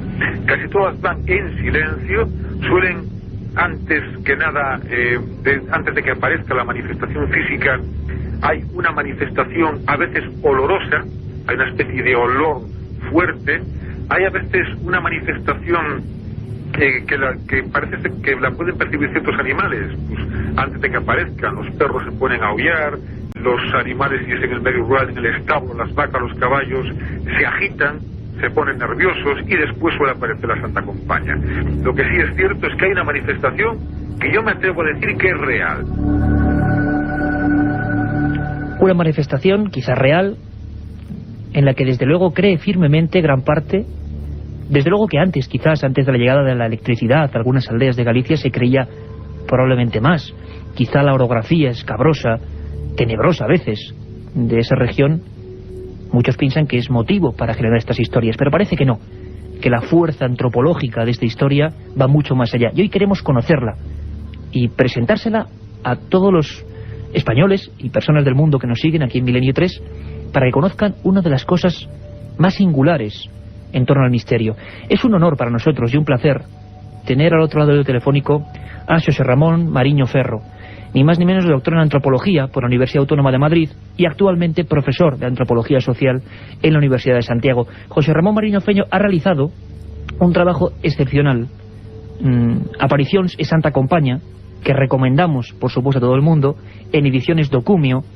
José Ramón Mariño Ferro, un auténtico estudioso que además, aventurero de bota también, y no de bata muchas veces, porque hay que compaginarlo de forma casi aventurera, se ha ido a Bolivia y a Galicia haciendo trabajos de campo y a veces trazando interesantes paralelismos, porque el mundo de lo sobrenatural está en todas partes, no solo propio de Galicia. Xosé Ramón Mariño Ferro, buenas noches y bienvenido a Milenio 3. Hola, buenas noches. Estábamos hablando de un misterio que desde luego a ti te suena y mucho, la Santa Compañía. ¿Sería, digamos, aproximado lo que hemos escuchado antes, toda esa serie de, no sé si llamarle condimentos, elementos ornamentales, que la gente dice que ve o que intuye cuando se aparece la Santa Compañía? Sí, en efecto, dicen que aparece una procesión, llevan velas, a veces también perciben olores y además dicen más cosas todavía, pues escuchan cadenas y a veces alguno que la ha visto dice que puede participar una persona coja, por ejemplo. O sea, que son muchas las cosas que se dicen. Yo recuerdo, José Ramón, si me permite, porque escuchándote y escuchando el anterior testimonio, cuando estaba realizando aquellas entrevistas, había personas que, no sé si esto es propio de otras culturas o nos encontramos ante algo completamente único, agregaban esa supuesta procesión de muertos. Imaginemos por favor la escena, plena oscuridad, Galicia, un campesino, un marinero, quien sea, que se encuentra en mitad de un camino y ve una serie de figuras que se van aproximando, él intenta esconderse, me imagino, y ocurren una serie de cosas. Muchas veces, José Ramón, hablaban de que al final de esa comitiva había una persona que se identificaba, es decir, que podía parecer espectral, pero que era alguien del pueblo y que luego había presagios de muerte. ¿Esto es cierto? La creencia es así, efectivamente. Bueno, aquí tenemos que explicar varias cosas. En primer lugar, las creencias sobre aparecidos son o existen en todas las culturas, pero la creencia en la Santa Compañía desde luego tiene mucho que ver con el catolicismo tradicional. En realidad, la creencia de la Santa Compañía, todos los elementos que aparecen en la Santa Compañía tienen que ver con el simbolismo propio del catolicismo tradicional. En realidad, la Santa Compañía no es más que el purgatorio, tal como lo entendía el catolicismo medieval, porque para el catolicismo medieval hay que señalar primero que el purgatorio se inventa, digamos, en el siglo XII. posiblemente no había antes historias de Santa Compaña, porque la Santa Compaña tiene mucho que ver con el purgatorio. Y tiene que ver porque ya desde que se inventa el purgatorio, se concibe de dos maneras. Una es como lo piensa la mayoría de la gente que tiene cultura religiosa en nuestro país, o sea, es un lugar parecido al infierno donde las almas sufren en el fuego, y al mismo tiempo se cree que el purgatorio se hace en este mundo, y el purgatorio lo conciben como una penitencia, una purificación, y la purificación por excelencia en la cultura tradicional de Occidente, en la religiosidad católica, es la peregrinación. Por eso a la Santa Compaña en algunas zonas de Galicia le llaman la peregrina. La peregrina. José Ramón, hoy en día, siglo XXI, una noche como hoy precisamente, hay gente que sigue teniendo ese, vamos a llamarlo temor, yo al menos lo vi así, a una leyenda que para ellos es muy real, es auténtica, está ocurriendo, ¿no? Efectivamente, tienen temor porque los muertos en todas las culturas producen temor porque le tenemos miedo a la muerte, evidentemente. Todos los humanos le tenemos miedo a la muerte. Por lo tanto, los aparecidos pues producen miedo. Pero las leyendas sobre aparecidos y la Santa Compaña no solo tienen esa faceta, tienen facetas muy positivas, por eso existen las leyendas. Las leyendas no son producto, como a veces piensa la gente de cultura urbana, producto de la ignorancia, sino que son leyendas muy pensadas para enseñar cosas fundamentales. Casi todas las leyendas sobre aparecidos tienen una enseñanza moral. Las personas que se aparecen, los aparecidos, los que están penando en el purgatorio y se aparecen, vienen a comunicar por qué están penando. Por lo tanto, están enseñando a la persona que está escuchando la leyenda qué cosa no debe hacer. Por ejemplo, en las leyendas gallegas sobre aparecidos, la persona que está penando, que está haciendo su purgatorio, peregrinando por esta tierra, dice: yo estoy penando porque he robado a mi vecino, le he robado su tierra, o yo le he robado su agua, o yo he hecho esto, o he hecho lo otro. Entonces era una manera de comunicar qué cosas consideraba nuestra sociedad tradicional importantes. Es curioso que los que están en el purgatorio dicen este tipo de cosas. El que está en el infierno y que a veces aparece, siempre dice: he prestado dinero con usura. El pecado más grave para la sociedad tradicional es el préstamo con usura. José Ramón, en tus trabajos de campo, investigando, tú eres doctor en antropología, ¿qué te encontraste? ¿Hubo cosas que te sorprendieron especialmente? ¿Te encontraste también con personas que aseguraban que la habían visto y que no lo consideraban leyenda, sino hechos concretos con nombres y apellidos? Por supuesto. Mucha gente dice haberla visto y eso pasa en todas las culturas. El hecho más sorprendente para mí fue precisamente en Bolivia, donde un día, estando por la noche con unos amigos indios quechuas, pues me dijeron que me fijase a lo lejos en la pampa que estaban llegando almas, tal como ellos las ven, o sea, como esqueletos que se mueven. Yo naturalmente no vi nada, ellos lo estaban viendo. O sea que la propia cultura te influye en lo que ves, evidentemente. Y entrelaza unas conexiones firmes, ¿no?, de nuestro miedo, en el fondo, a ese otro lado. Me gustaría, José Ramón, que escuchásemos juntos, con toda la audiencia de Milenio 3, un testimonio que yo recogí en aquel viaje y que a mí me impresionó, porque la principal testigo era una farmacéutica que aparentemente, bueno, yo creo que está al margen, ¿no?, de lo que podría ser las personas que consideramos metidas en la superstición, en lo ancestral, y casi por accidente, en una acampada en la zona de Caboume, se encontró pues con algo, una serie de figuras embozadas en ropajes negros. No parecía que hubiese nadie dentro de ellas. El shock fue tremendo y absoluto y estuvieron muy cerca de ellos. Ocurrió en Caboume, la testigo se llamaba Elena Bermúdez. Vamos a escucharlo y luego hablamos de ello. Pienso que serían las 3 o 4 de la mañana más o menos. Me desperté, me desvelé y entonces, bueno, pues salí a la tienda para no molestar al resto, claro, como no pude encender luces ni nada, pues salí, me fue un pillo. Y en esto que yo a lo lejos vi como unas sombras. Entonces vi pues como una hilera de gente, como si fueran, bueno, pues con algo negro y como que se arrastraban, ¿no?, en fila. Pero vamos, de esto que ya te quedas tan impresionada que quieres ya casi girarte para un poco compartirlo con el resto. Y bueno, ya cuando entras y sales, aquello se esfumó, ¿no? Yo las vi más o menos una determinada altura, o sea, como con túnicas negras o algo, y como arrastrándose. Es que tampoco había una distancia, yo calculo que sería unos 50 metros. 50 metros, una serie de figuras, personas muy al margen del mundo, decíamos antes, de las creencias populares, se encuentran con un fenómeno. José Ramón, esto que estaba describiéndose, una serie de hileras de figuras negras encapotadas, ¿serían el retrato robot de la Santa Compañía que tú te has encontrado, que has estudiado? Efectivamente, porque la Santa Compañía es una peregrinación, es como una procesión, y entonces van en fila como en una procesión y llevan velas porque van como en una procesión que se lleva velas, y llevan cadenas porque representan las penas del purgatorio, como en algunas procesiones de Semana Santa que llevan cadenas para representar los pecados, y van cojos porque la cojera, los defectos físicos representan en nuestra tradición, está en el Evangelio, pues los defectos morales, o sea, el pecado por el que están penando en el purgatorio. O sea que hay toda una simbología, un lenguaje que nuestra gente, la gente especialmente del mundo rural, conoce. Antes en el mundo urbano también se conocía, y que por lo tanto saben interpretar perfectamente. Hay personas, José Ramón, Mariño Ferro, que hablan abiertamente de la creencia en presagios de muerte, es decir, quien se encuentra, la tradición dice, quien se encuentra, y hablo de tradición, como siempre, con los datos, con personas que lo están viendo aparentemente,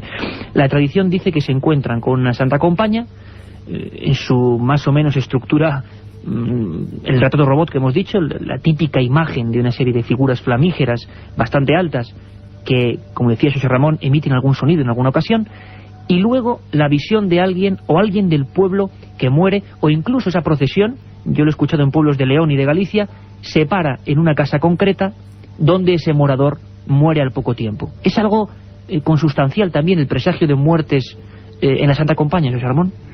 También, sí, efectivamente, presagios de muerte y de muchas formas, y uno de ellos es recibir la visita a la Santa Compañía, porque la Santa Compañía son los muertos de la parroquia, los muertos que están purgando, los muertos que están en el purgatorio, y entonces vienen a recibir a la persona que va a morir. O sea, su alma ya está prácticamente separada de su cuerpo, y las almas de los difuntos de la parroquia la vienen a recibir. Esa es la interpretación que da la gente, ¿no? La pregunta sé que es muy difícil, pero para una persona metida llena en la antropología, doctora en antropología, y vuelvo a recomendar esa obra magnífica de Ediciones de Ocumio, La Santa Compañía, Aparición. La verdad es que ¿por qué Galicia, José Ramón? ¿Por qué Galicia en concreto? Quizá la cultura o la mezcla de culturas tan alucinantes, ¿no? O la orografía a veces que ha encerrado lugares en concreto han generado este mito aparentemente real. ¿Por qué? ¿Por qué en Galicia y no, por ejemplo, en el sur de España, no? Bueno, yo creo que hay una explicación bastante lógica. Primero, las apariciones, ya digo, son en todas las culturas. Las apariciones tipo Santa Compañía, con el mismo tipo de leyendas que en la tradición occidental tienen siempre un lado moralizante, pues aparecen en toda Europa, porque toda Europa tiene una cultura común. Hoy solemos hacer hincapié en las diferencias, pero en realidad toda Europa forma una unidad cultural. Entonces, este tipo de leyendas eran muy parecidas en toda Europa. ¿Qué sucede con Galicia? Que Galicia es un mundo en el que se conserva la tradición mejor, porque hay más población rural. Tengamos en cuenta que en el año 70, el 70%, 70 y pico por ciento de la población gallega vivía en el mundo rural, y buena parte de los que vivían en la ciudad y viven todavía hoy, pues han nacido en el campo o tienen parientes y tienen mucha relación con el campo. O sea que la cultura tradicional en Galicia es muy viva y por lo tanto se mantiene mejor, pero las mismas tradiciones existían en Andalucía, en Valencia, en Cataluña, en Francia, en Inglaterra, en todas partes. Lo que sucede es que a medida que se modernizan otros países, pues van desapareciendo este tipo de tradiciones que corresponden a la Europa medieval y luego a la Europa más rural. Y Galicia, como sigue siendo muy rural, pues lo conserva mejor. Pero, se ha conservado perfectamente. Sí, pero no era diferente. Y es igual que pasa con la brujería. Muchas veces se asocia la brujería con Galicia, pero exactamente el mismo tipo de brujería existe en toda Europa. Exactamente el mismo. Si aquí se conserva mejor es porque es una comunidad con una población rural mucho mayor que otras comunidades. José Ramón Mariño Ferro, ha sido un auténtico placer compartir contigo estos minutos, que nos hayas enseñado a vislumbrar con otros ojos quizás esa tradición y esa leyenda que muchos consideran real de la Santa Compaña. Un abrazo muy grande y muchas gracias. A vosotros. La Santa Compaña. Vamos a seguir penetrando en ella, como decíamos antes, con más testimonios, y algunos de ellos, tengo que decirlo, ponen los pelos de punta. Os digo una información importante que siempre se me olvida: milenio3@cadenaser.com. Podéis plantearnos temas. Nuestro horario habitual, sabéis que es los domingos de 10:30, y la edición especial completamente nueva a las 3 de la mañana del mismo domingo. Esos son los programas que tenéis que seguir. Milenio 3, por supuesto, aparte de toda la programación magnífica de la cadena SER. Seguimos en un segundo con documentos estremecedores. La otra realidad. Milenio 3. En la cadena SER. Aparte de gozosos, dolorosos, gloriosos, los misterios de la Iglesia son sorprendentes e inexplicables. La periodista Carmen Porter te ayuda a desvelarlos en Misterios de la Iglesia, una obra que saca a la luz los episodios más impactantes del fenómeno religioso. Exorcismos, apariciones, cuerpos incorruptos, estigmas. Misterios de la Iglesia, de Carmen Porter, publicado por Editorial Edad. La otra realidad. Milenio 3. En la cadena SER. La procesión, dos muertos, la Santa Compaña, apariciones, personas que en el siglo XXI, en nuestro trabajo de campo, nos hemos encontrado que se la toparon con nombres y apellidos, con actas de defunción, como ahora vamos a ver. Casos escalofriantes. Hablábamos de que también la Santa Compaña, a pesar de que en el fondo todo esto que estamos hablando ahí es la esperanza, es la demostración de que hay otro lado, lo decíamos desde el principio, pero a nosotros nos da miedo, evidentemente, porque es lo desconocido. Sin embargo, en la Galicia profunda fuimos a entrevistar a curanderos, a personas metidas de lleno en la nigromancia, el conocimiento de la naturaleza, y una de ellas nos hablaba, Finila Mora, nos hablaba de lo que muchos creen y por lo que muchos tienen miedo a la Santa Compaña. Vamos a escucharlo. Muchas veces incluso pues personas que la sienten o que pasan están dando vueltas precisamente en círculo, y hasta bien entrada la mañana no se dan cuenta de que han estado dando vueltas en un mismo lugar. El hecho de protegerse, lo mejor digo, es no mirarla, y realmente se ve en contadas ocasiones.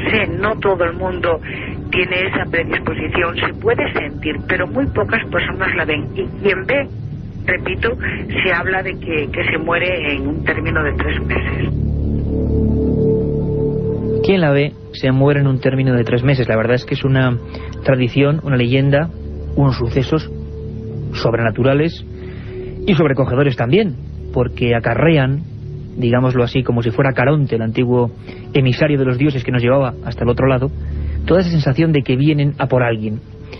Y quiero que lo escuchéis en un caso concreto, recogido en la Galicia más profunda, en la zona de Cangas, en el corazón prácticamente de Galicia. Yo me encuentro con con Josefa Romero. Elena Bermúdez era la farmacéutica de la que antes habíamos hablado. Josefa Romero, una persona, esta sí, enclavada en la estructura social más típica de la que antes nos hablaba José Ramón Mariño Ferro, en la cultura rural, pero que en el año 49, teniendo ya 7 años, le ocurrió algo que no podrá olvidar jamás.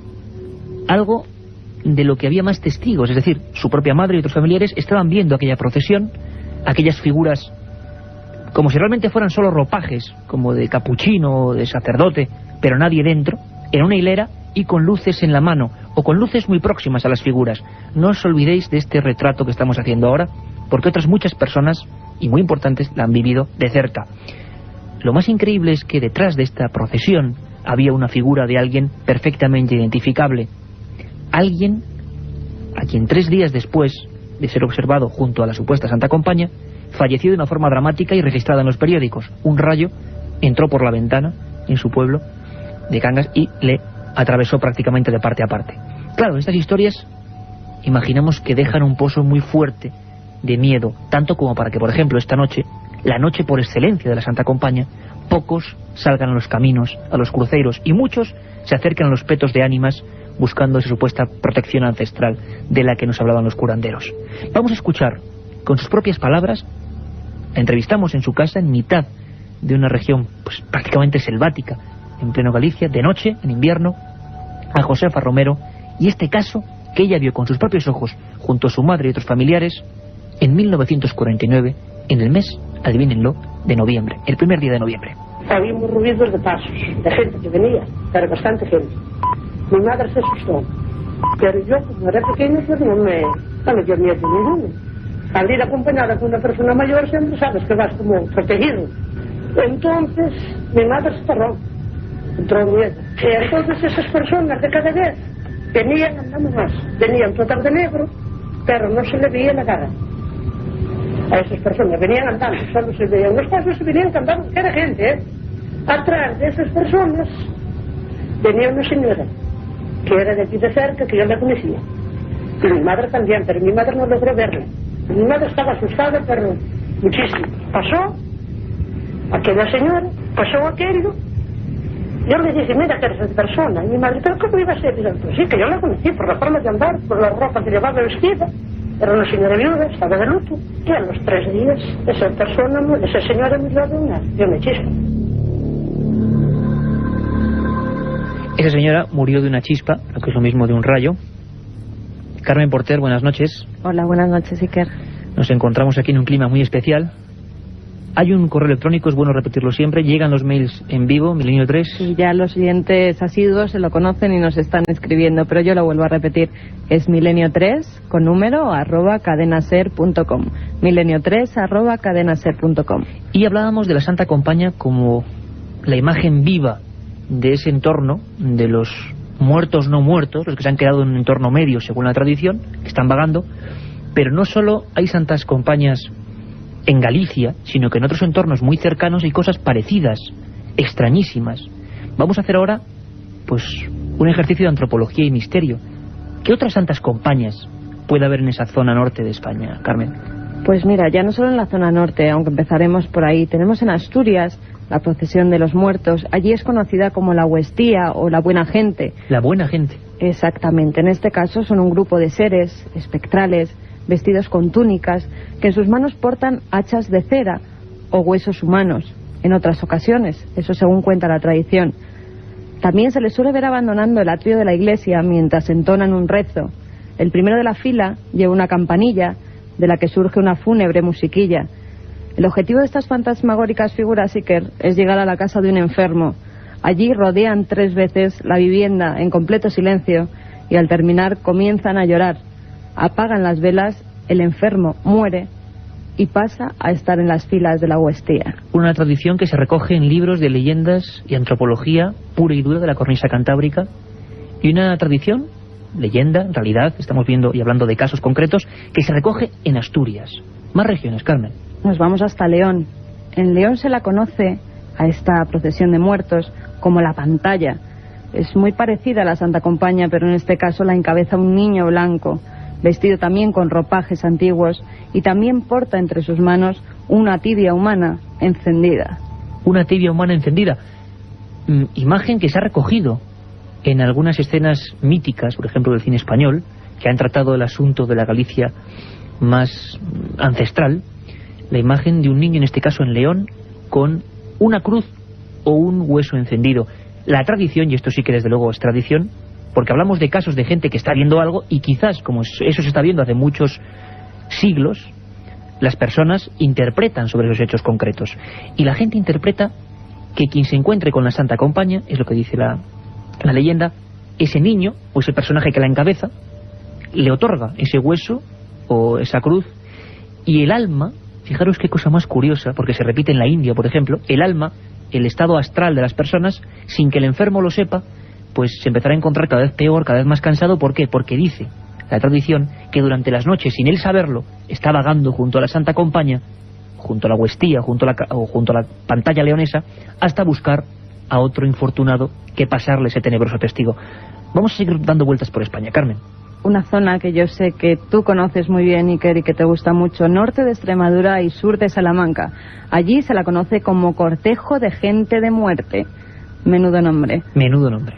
Cuenta la tradición que 2 jinetes vestidos de blanco, que no tienen rostro, cabalgan por los montes extremeños sobre un caballo igualmente fantasmal y siembran el pánico entre la gente que en los pueblos aparecen guarnecidos en sus casas.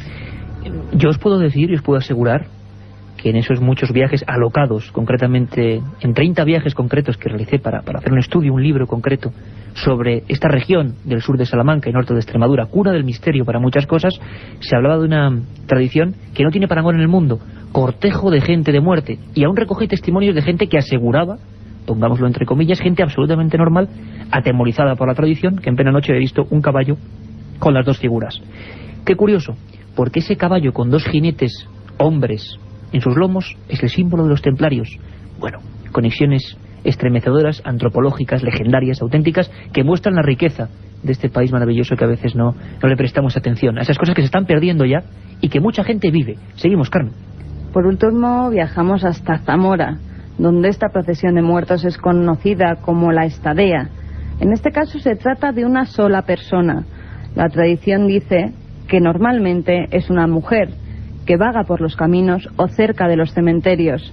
No tiene rostro y huele a la humedad de los sepulcros.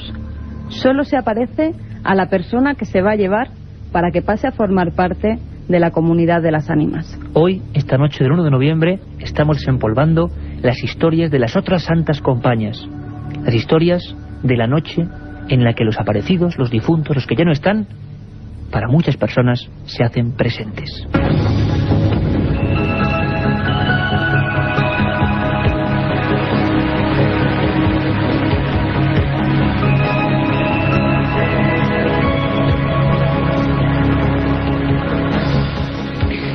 Las apariciones de esta noche en concreto. Y hay una región en España, una región en Albacete, en el corazón de Albacete, donde hace pues no mucho tiempo, hacia 1897, hubo un descubrimiento arqueológico tremendo. Se extrajo de esas tierras, cerca de Balazote, una de las figuras más estremecedoras, extrañas y auténticas de la arqueología íbera, la bicha de Balazote, que podemos apreciar en el Museo Arqueológico de Madrid. Esta bicha, que es un hombre con barba, con cuerpo de toro, probablemente tenga que ver con adoración a algún tipo de espíritus, apareció allí. Y este dato no es baladí, y es que en la mayoría de casos donde ocurren estos hechos, por ejemplo, en los cruceiros concretos donde la gente afirma ver la Santa Compañía, había desde tiempo inmemorial petróglifos, es decir, inscripciones prehistóricas donde los hombres, tiempo A, pues dejaron marcado ese lugar por algo, por adorar al sol, adorar a la luna, adorar a los dioses extraños. Ocurre lo mismo en la región del Pardal, una región aparentemente áspera, llena de monumentos funerarios del tiempo de los íberos. Y ahí, desde hace mucho tiempo también, por lo menos desde la posguerra, decenas de personas con nombres y apellidos que íbamos a dar y vamos a mostrar, afirman que en la noche de hoy, la noche del 1 de noviembre, se observa el candil del Pardal, la luz del Pardal. Vamos a escuchar un testimonio, uno que podría ser de tantos, una persona que vive allí, Joaquina Gómez, y que nos habla de luces que se aproximan, luces que dejan absolutamente estupefactas a las personas. En este caso, nosotros llegamos investigando, intentando recoger los testimonios, grabador en mano, llegamos escasos minutos después. No solo hablamos de casos donde esta luz, de un tamaño más o menos pequeño, como un candil, que parece tener inteligencia propia, se aparece y amedrenta antes a los hombres a caballo, hoy a los hombres en coche, o hasta hace muy poco tiempo. En aquella ocasión, año 1994, yo, en compañía de la persona que ahora va a hablar con nosotros, nuestro corresponsal Francisco Contreras, buscábamos luz del Pardal. Llegamos unos minutos después de que encima del pueblo de San Pedro, todas las personas, decenas de ellas, se encontraran con el misterio. Escuchamos a uno de los testigos. Vamos a la novena y allí desde la puerta de la iglesia, allí que vive mi hermana enfrente de la iglesia, estaba allí todo el grupo de gente viendo aquello. Se vio un bulto así, por ejemplo, dando vueltas y así con una luz. Pero yo, ya cuando yo ya lo vi, llegué, ya es que ya estaba, pero los que había allí dicen que lo vieron encenderse muchas veces y correr. Aquello daba vueltas y dicen que antes había dado una luz muy fuerte y corría por un lado y corría para otro. uno de tantos casos, de decenas de casos concretos de personas que viven todavía hoy, que probablemente están escuchando Milenio 3 en la cadena SER, y que piensan, muchos, que es un fenómeno natural desconocido, otros piensan que es el candil de los muertos, otros hablan de sonidos misteriosos. Nunca nos hemos encontrado más que en un caso que vamos a contar después, una región donde por lo menos desde el año 42 hasta ahora haya habido pues más de 100 testigos, en unas poblaciones pues muy reducidas de gente, viendo la misteriosa luz del Pardal. Francisco Contreras Gil es el corresponsal, ya lo conocéis todos, en Levante y en toda esa zona de España, y es una de las personas que más tiempo ha pasado investigando en el Pardal. Buenas noches, compañero. Buenas noches, Iker. Buenas noches a todos los oyentes de Milenio 3, desde la capital de Turia, Valencia, en este día de fantasmes o bubotas, como se conoce por estas tierras mediterráneas esta noche. Francisco, la luz del Pardal, la conoces bien. ¿Podríamos hacer un retrato robot de esa otra santa compañía donde no hay figuras humanas, aparentemente? Haríamos un retrato robot y la situaríamos, porque esta noche, en estas 12, 14 horas que vienen a continuación después de Milenio 3, sucede un misterio, uno de los grandes misterios que hay en España, en el triángulo que forman las localidades de Cañada Juncosa, Casas de Lázaro y San Pedro. En la Sierra de Sauco, en tierras albaceteñas, aparece una figura etérea, luminosa, que aterra a las personas o a los individuos que caminen entre esas localidades. Antes comentabas que a caballo, efectivamente, desde principios de siglo hemos podido constatar en diferentes investigaciones que se ha aparecido esta luz errante, este candil de lo insólito, sobrenatural, emitiendo incluso a veces una especie de sonidos metálicos parecidos a un arrastrar de cadenas o algo parecido. Es curioso porque José Ramón Marino Fenro, el doctor en antropología de la Universidad de Santiago, nos hablaba también, ¿verdad?, de que la gente veía esa imagen, lo que sea, aquí no le ponemos apellidos a las cosas, y oía un arrastrar de cadenas, lo mismo que la gente que ve este candil, ¿no? Es el mismo fenómeno que se repite en multitud de lugares, ya no solamente en España, sino en el resto del mundo, porque yo creo recordar que en Francia, por ejemplo, se le llama Mesny también, si mal no recuerdo, un fenómeno muy particular. Pero hay una diferencia en esta Sierra de Sauco, en esta estepa manchega, que marca, como te decía, la diferencia con el resto, y es la cantidad de gente que a lo largo de estos más de 50 años la han visto. Hemos podido encontrar centenares de personas y miembros de las fuerzas de seguridad que han llegado a disparar contra ella. Esos son los más espectaculares. Yo recuerdo ahora a Cristino Cuera Felipe, a Eliseo Rosa Martínez, a Emilio, su hermano, a Amparo Sánchez, a Antonio Gutiérrez, a Manuel Macías, a Ramón López y a tantos y tantos que hemos podido investigar. Allí hemos podido saborear ese terror, entre comillas, tras un encuentro con la luz errante, la luz de todos los santos, como le llaman ahí, esa luz que atraviesa la finca de la Quéjola. Francisco, un momento, antes de que nos cuentes ese par de incidentes impresionantes de los que hay documentación oficial, incluso guardias civiles que dispararon en momentos concretos contra la luz, vamos a escuchar, pues para que la gente vaya abriendo boca, o siga abriendo boca, otro testimonio que sería un testimonio tipo, uno más, esa luz extraña, no muy grande, que aparece al caer la noche, en la noche de hoy, que se aproxima a algunos cazadores, que algunos lo confunden en un principio con coches o tractores y luego se dan cuenta de que no pueden estar en ese lugar. Escuchamos, por ejemplo, a Consuelo Espósito. A lo primero se creía que era un coche y dije, madre mía, estaba con el tractor y dije, pues, si se me ha hecho usted de sus cazadores. Y ya, se queda mirando y dice, madre mía, si esa luz está en el aire. Pero eso era la luz, un foco, dice, muy amarillo, muy amarillo. Y claro, estaba en el aire. Y entonces mi marido, claro, pues ya cogió el tractor y ya se venía. Y entonces eso, dice que despacito se fue yendo, él lo veía que se iba. Dice, oye, dice, lo que me ha pasado, dice, que he visto una luz, dice, que me creía que era un cazador. Dice, pero no era un cazador, dice, porque estaba en el aire. Dice, y eso se ha ido yendo. Encuentros muy cercanos, encuentros con todo tipo de personas, incluso a veces alguna que otra huella, quemaduras. Y Francisco, centrémonos en esos casos donde las fuerzas de seguridad del Estado, personas alejadas también del mito y la superstición, se enfrentan al misterio. ¿Qué pasó? Efectivamente, como dices, son cientos las personas que se han encontrado, se han topado con la luz de todos los santos, la luz del Pardal, pero quizás los casos más espectaculares sean aquellos en los que han intervenido las fuerzas de seguridad del Estado y en este caso la Guardia Civil. Hay varios casos muy concretos y muy espectaculares. El primero de ellos lo protagonizó Eugenio Alarcón y José Olmo, ocurrió en 1982. Ellos iban patrullando por la carretera que une las localidades de San Pedro y Casas de Lázaro, y al llegar a la altura de la finca La Quéjola, a la entrada, vieron una especie de lucero de candil, que en un principio, como tantos y tantos testigos confundieron con un foco de un vehículo, se aproximaron hasta él creyendo que se trataba de un cazador furtivo, muy habituales en la zona, es un coto de caza todo aquello, y empezaron a perseguir a aquella luminaria extraña que cada vez que se acercaba se alejaba más. Aquello empezó a convertirse en una carrera de obstáculos, porque aquella luminaria que ellos creían que se trataba de algún tipo de vehículo, un coche o una moto, empezaba a surcar unos campos totalmente agrestes, imposibles de cruzar a no ser que fuera una persona. Aquella luz recorrió todo lo que es la finca de Aquéjola para luego más tarde desaparecer en un camino de almendros que conducían a las antiguas casas de los pastores mayorales, que se llamaban Casas Navarretes, y desapareció. Hubo más casos y quizás más espectaculares meses después, como el que protagonizó José Sánchez Acosta, otro sargento de la Guardia Civil.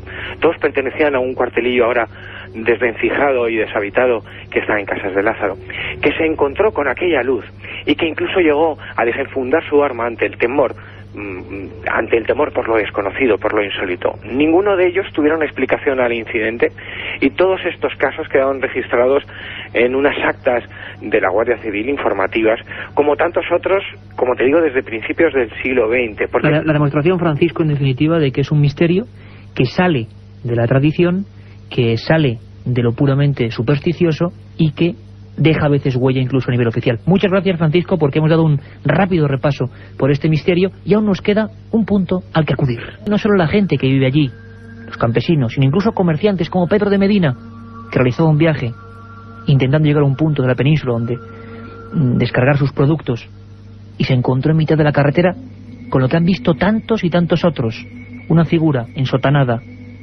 que tras mirarle fijamente se arrojaba por los barrancos, unos barrancos imposibles. Otra tradición con nombres y apellidos, con leyenda, que ocurre en las Urdes. Esto es solo un aperitivo para una cosa que trataremos profundamente en otro programa. Un encuentro con el espectro en plena carretera. ¿Escuchamos a Pedro de Medina? Y resulta de que bajamos al siguiente a las 3 de la mañana y ahí no se veía luz ninguna de nada, y en una curva, bajando, pues me salió un tío que cruzó la carretera muy grande, una persona que me parecía una persona grandísima. Y yo, pues, ¿dónde va? Pues este tío salió corriendo, atravesó la carretera y siguió hacia abajo.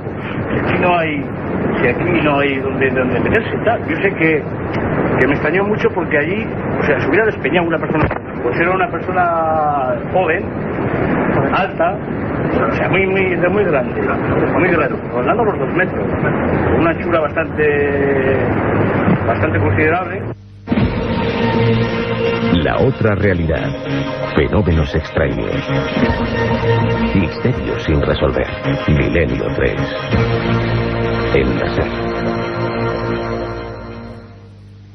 Una circunferencia de 1 metro. Me llegó a cegar los ojos y quedé casi inconsciente. Sobre el fenómeno ovni no existe término medio. O crees o no crees. En ambos casos el libro Encuentros de Iker Jiménez resulta apasionante. Encuentros, la obra más completa sobre ovnis en España, desvela más de 300 casos y casi 400 fotografías. Y además incluye un CD con 80 minutos de reveladores testimonios. Encuentros de Iker Jiménez, publicado por editorial EDAF. Un viaje en busca del misterio. Milenio 3, en la SER. Buscando por las Urdes, buscando por el Pardal y por la Galicia profunda. Y vamos a ver cómo en el resto del mundo, y en España, se recuerda este día tan concreto. Este día, como he dicho antes, tenebroso y a la vez esperanzador. Porque todos nosotros, de alguna forma, hoy hemos pensado de un modo especial en aquellos que nos faltan. Y de alguna forma también nos hemos hecho presentes. Recordamos lo que decía antes de los etruscos. Ellos pensaban que los difuntos vivían, estaban más felices, porque nuestra energía les llegaba desde este mundo, si pensábamos en ellos. El día 1 de noviembre se ha convertido también en un reclamo comercial, en un sinfín de cosas, pero sigue manteniendo también un sustrato muy fuerte, que es el de la incomprensión del ser humano ante su propio destino, ante la muerte, porque está ahí. A pesar de que este mundo tan moderno, tan lleno de computadoras, a veces nos olvidamos. Somos viajeros en esta pelota azul que viaja no se sabe hacia dónde y nosotros de repente desaparecemos. Y eso sigue siendo un enigma y un problema. Hemos acudido a Jerusalén. Don Artemio, director de los franciscanos en Jerusalén, nos hablaba de cómo se vive en el lugar donde las 4 grandes culturas que invocan a los desaparecidos, a los muertos. ¿Cómo se vive, como decíamos, en un lugar además hoy afectado por 1000 males?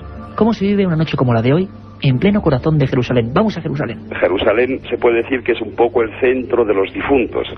Aquí uno de los valles de Jerusalén se llama el Valle de Josafat, donde según la tradición para los cristianos, musulmanes y judíos, pues tendrá lugar el juicio final. Por eso hay tumbas judías, musulmanas y cristianas. Fíjate, hasta las leyendas judías o las tradiciones judías dicen que cuando un judío muere en el extranjero no le cortan las uñas, sino para que muerto pueda hacer iba excavando para llegar el día del juicio final a Josafat, al valle de Josafat. Bueno, esto quiere decir que tanto los judíos como los musulmanes como los cristianos tienen un concepto muy fuerte del día de los difuntos, y por tanto las oraciones de los difuntos por los difuntos son muy, muy importantes, cada uno a su modo. Los judíos depositando una piedra en las tumbas, los musulmanes poniendo palmas, los cristianos evidentemente con las flores y las oraciones. Generalmente, para los cristianos evidentemente, porque ese día los musulmanes y los judíos no lo celebran, pero lo celebran otros días, los cristianos van todos en peregrinación, vamos todos juntos con los frailes y los cristianos locales a rezar y a depositar flores en las tumbas de los seres queridos. Es muy fuerte, a pesar de que hoy la situación está cada vez más difícil y habrá muchos cristianos que no podrán ir, porque a veces aquí en Jerusalén hay cristianos de Belén enterrados en los cementerios. Este año ha sido una fiesta en parte trágica en Italia por los pequeños fallecidos en la escuela pública de San Giuliano di Puglia, en parte porque se han salvado precisamente los mayores que en el momento del terremoto pudieron escapar porque participaban en la fiesta de profunda raíz romana. En la antigüedad, tras la conquista de Gran Bretaña, se incorporó en el calendario del imperio como la fiesta de la cosecha. Los italianos han gastado 200 millones de euros en esta ocasión en la compra de disfraces de brujas, fantasmas y diablos, el doble del año pasado. Por otro lado, Italia es un país con un profundo respeto hacia sus muertos. Todas las noches se enciende una vela en cada sepultura y los cementerios parecen, desde lejos, en la oscuridad, recintos cerrados de fuegos fatuos inmóviles. Aquí es habitual que los muertos, incluso de la Segunda Guerra Mundial y en ocasiones de la Primera, tengan flores de la semana todo el año. Los italianos preparan para ese día las habas de los muertos, un dulce con almendras. Antiguamente se consideraba que las habas, principalmente las negras, encerraban las ánimas de los difuntos y se esparcían por la casa y se barría a continuación con un ramo para cazar, se decía, las sombras de Satán. Por ello, se asegura, el filósofo Pitágoras, durante su exilio en Cretona, en el sur de Italia, prohibió a sus discípulos comer las habas, especialmente las negras. Era Joan Solés desde Italia. Antes hablábamos con Jerusalén. Ni la guerra por un lado ni las tragedias por otro terminan con esa necesidad imperiosa del ser humano en pensar en los que se marcharon. Carmen, ¿más tradiciones en España de esta misma noche? Sí, en Trébago, en Soria, cuenta la tradición que la noche de los difuntos, los esqueletos de los antiguos templarios que allí fueron asesinados, surgen de sus tumbas, envueltos en rotos ropajes y montados en sus fantasmagóricos corceles. Bajan desde el monte y claman venganza por sus muertes. También se dice que en estos días, cuando ha nevado, se pueden ver las huellas de esos templarios. Trébago, una de las capitales españolas de ese enigma, de esa herejía, de los monjes guerreros, de los templarios. Y vamos de templarios, en el corazón de Soria, enigmáticas gárgolas que siguen mirando en el corazón de París con José María Patiño. ¿Cómo se vive este día en Francia? Las terroríficas gárgolas que adornan muchas de las catedrales francesas, empezando por los populares demonios de Notre Dame, se agitan inquietas y lanzan aullidos para espantar a la siniestra calabaza que simboliza Halloween. Una fiesta pagana que siguen apenas un tercio de los franceses, pero que va ganando adeptos desde hace unos 10 años, en que fue introducida a través de las fiestas de disfraces que se organizaban en los clubs gays de París. De hecho, a falta de niños que vayan pidiendo de puerta en puerta caramelos, se organizan grandes macrofiestas con el argumento de la Noche de los Monstruos y de los Muertos Vivientes, que también han servido como reclamo comercial para grandes almacenes y supermercados. De ahí que las autoridades eclesiásticas hayan decidido pasar al contraataque para revalorizar la fiesta católica de Todos los Santos frente a la de Halloween. Este año han editado una revista titulada Holy Winds, algo así como Lo Sagrado Gana, en la que se arremete contra la fiesta anglosajona. Asimismo, se ha organizado un concierto de rock, reggae y rhythm and blues a las puertas de una de las iglesias del barrio latino parisiense, y el párroco de otra de ellas, de acuerdo con un pastelero de la capital, ha recuperado el pastel de la Toussaint, basado en una receta del siglo XVIII a base de pistacho, nueces y frambuesas. Se vende más barato, y además se acompaña de la estampita de un santo. Para contrarrestar, unos cerveceros de Dubái, cerca de la frontera con Bélgica, han creado una de color oscuro que han bautizado como la cerveza del diablo. Como vemos, lo absolutamente terrenal también gana terreno en este día. Carmen, una última tradición española además muy interesante. Nos vamos hasta Jaén. Allí existe la tradición de hacer una cena en honor de los difuntos. Se dejan varias sillas vacías en recuerdo de los desaparecidos. También se comían gachas y con las sobras se taponaban los ojos de las cerraduras de todas las puertas para que así las ánimas no pudieran traspasarlas.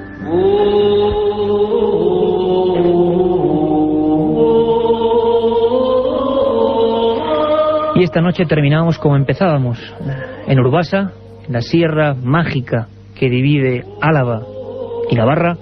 Los carboneros siguen, algunos, los últimos, trabajando, y seguro que esta noche han dejado algún horno encendido. Esa luz roja ahora mismo seguro que está iluminando esa región oscura de Urbasa. Recordad que es para que los muertos, los que se han ido, vuelvan, regresen, porque todos piensan que siguen ahí. Buenas noches. Gracias.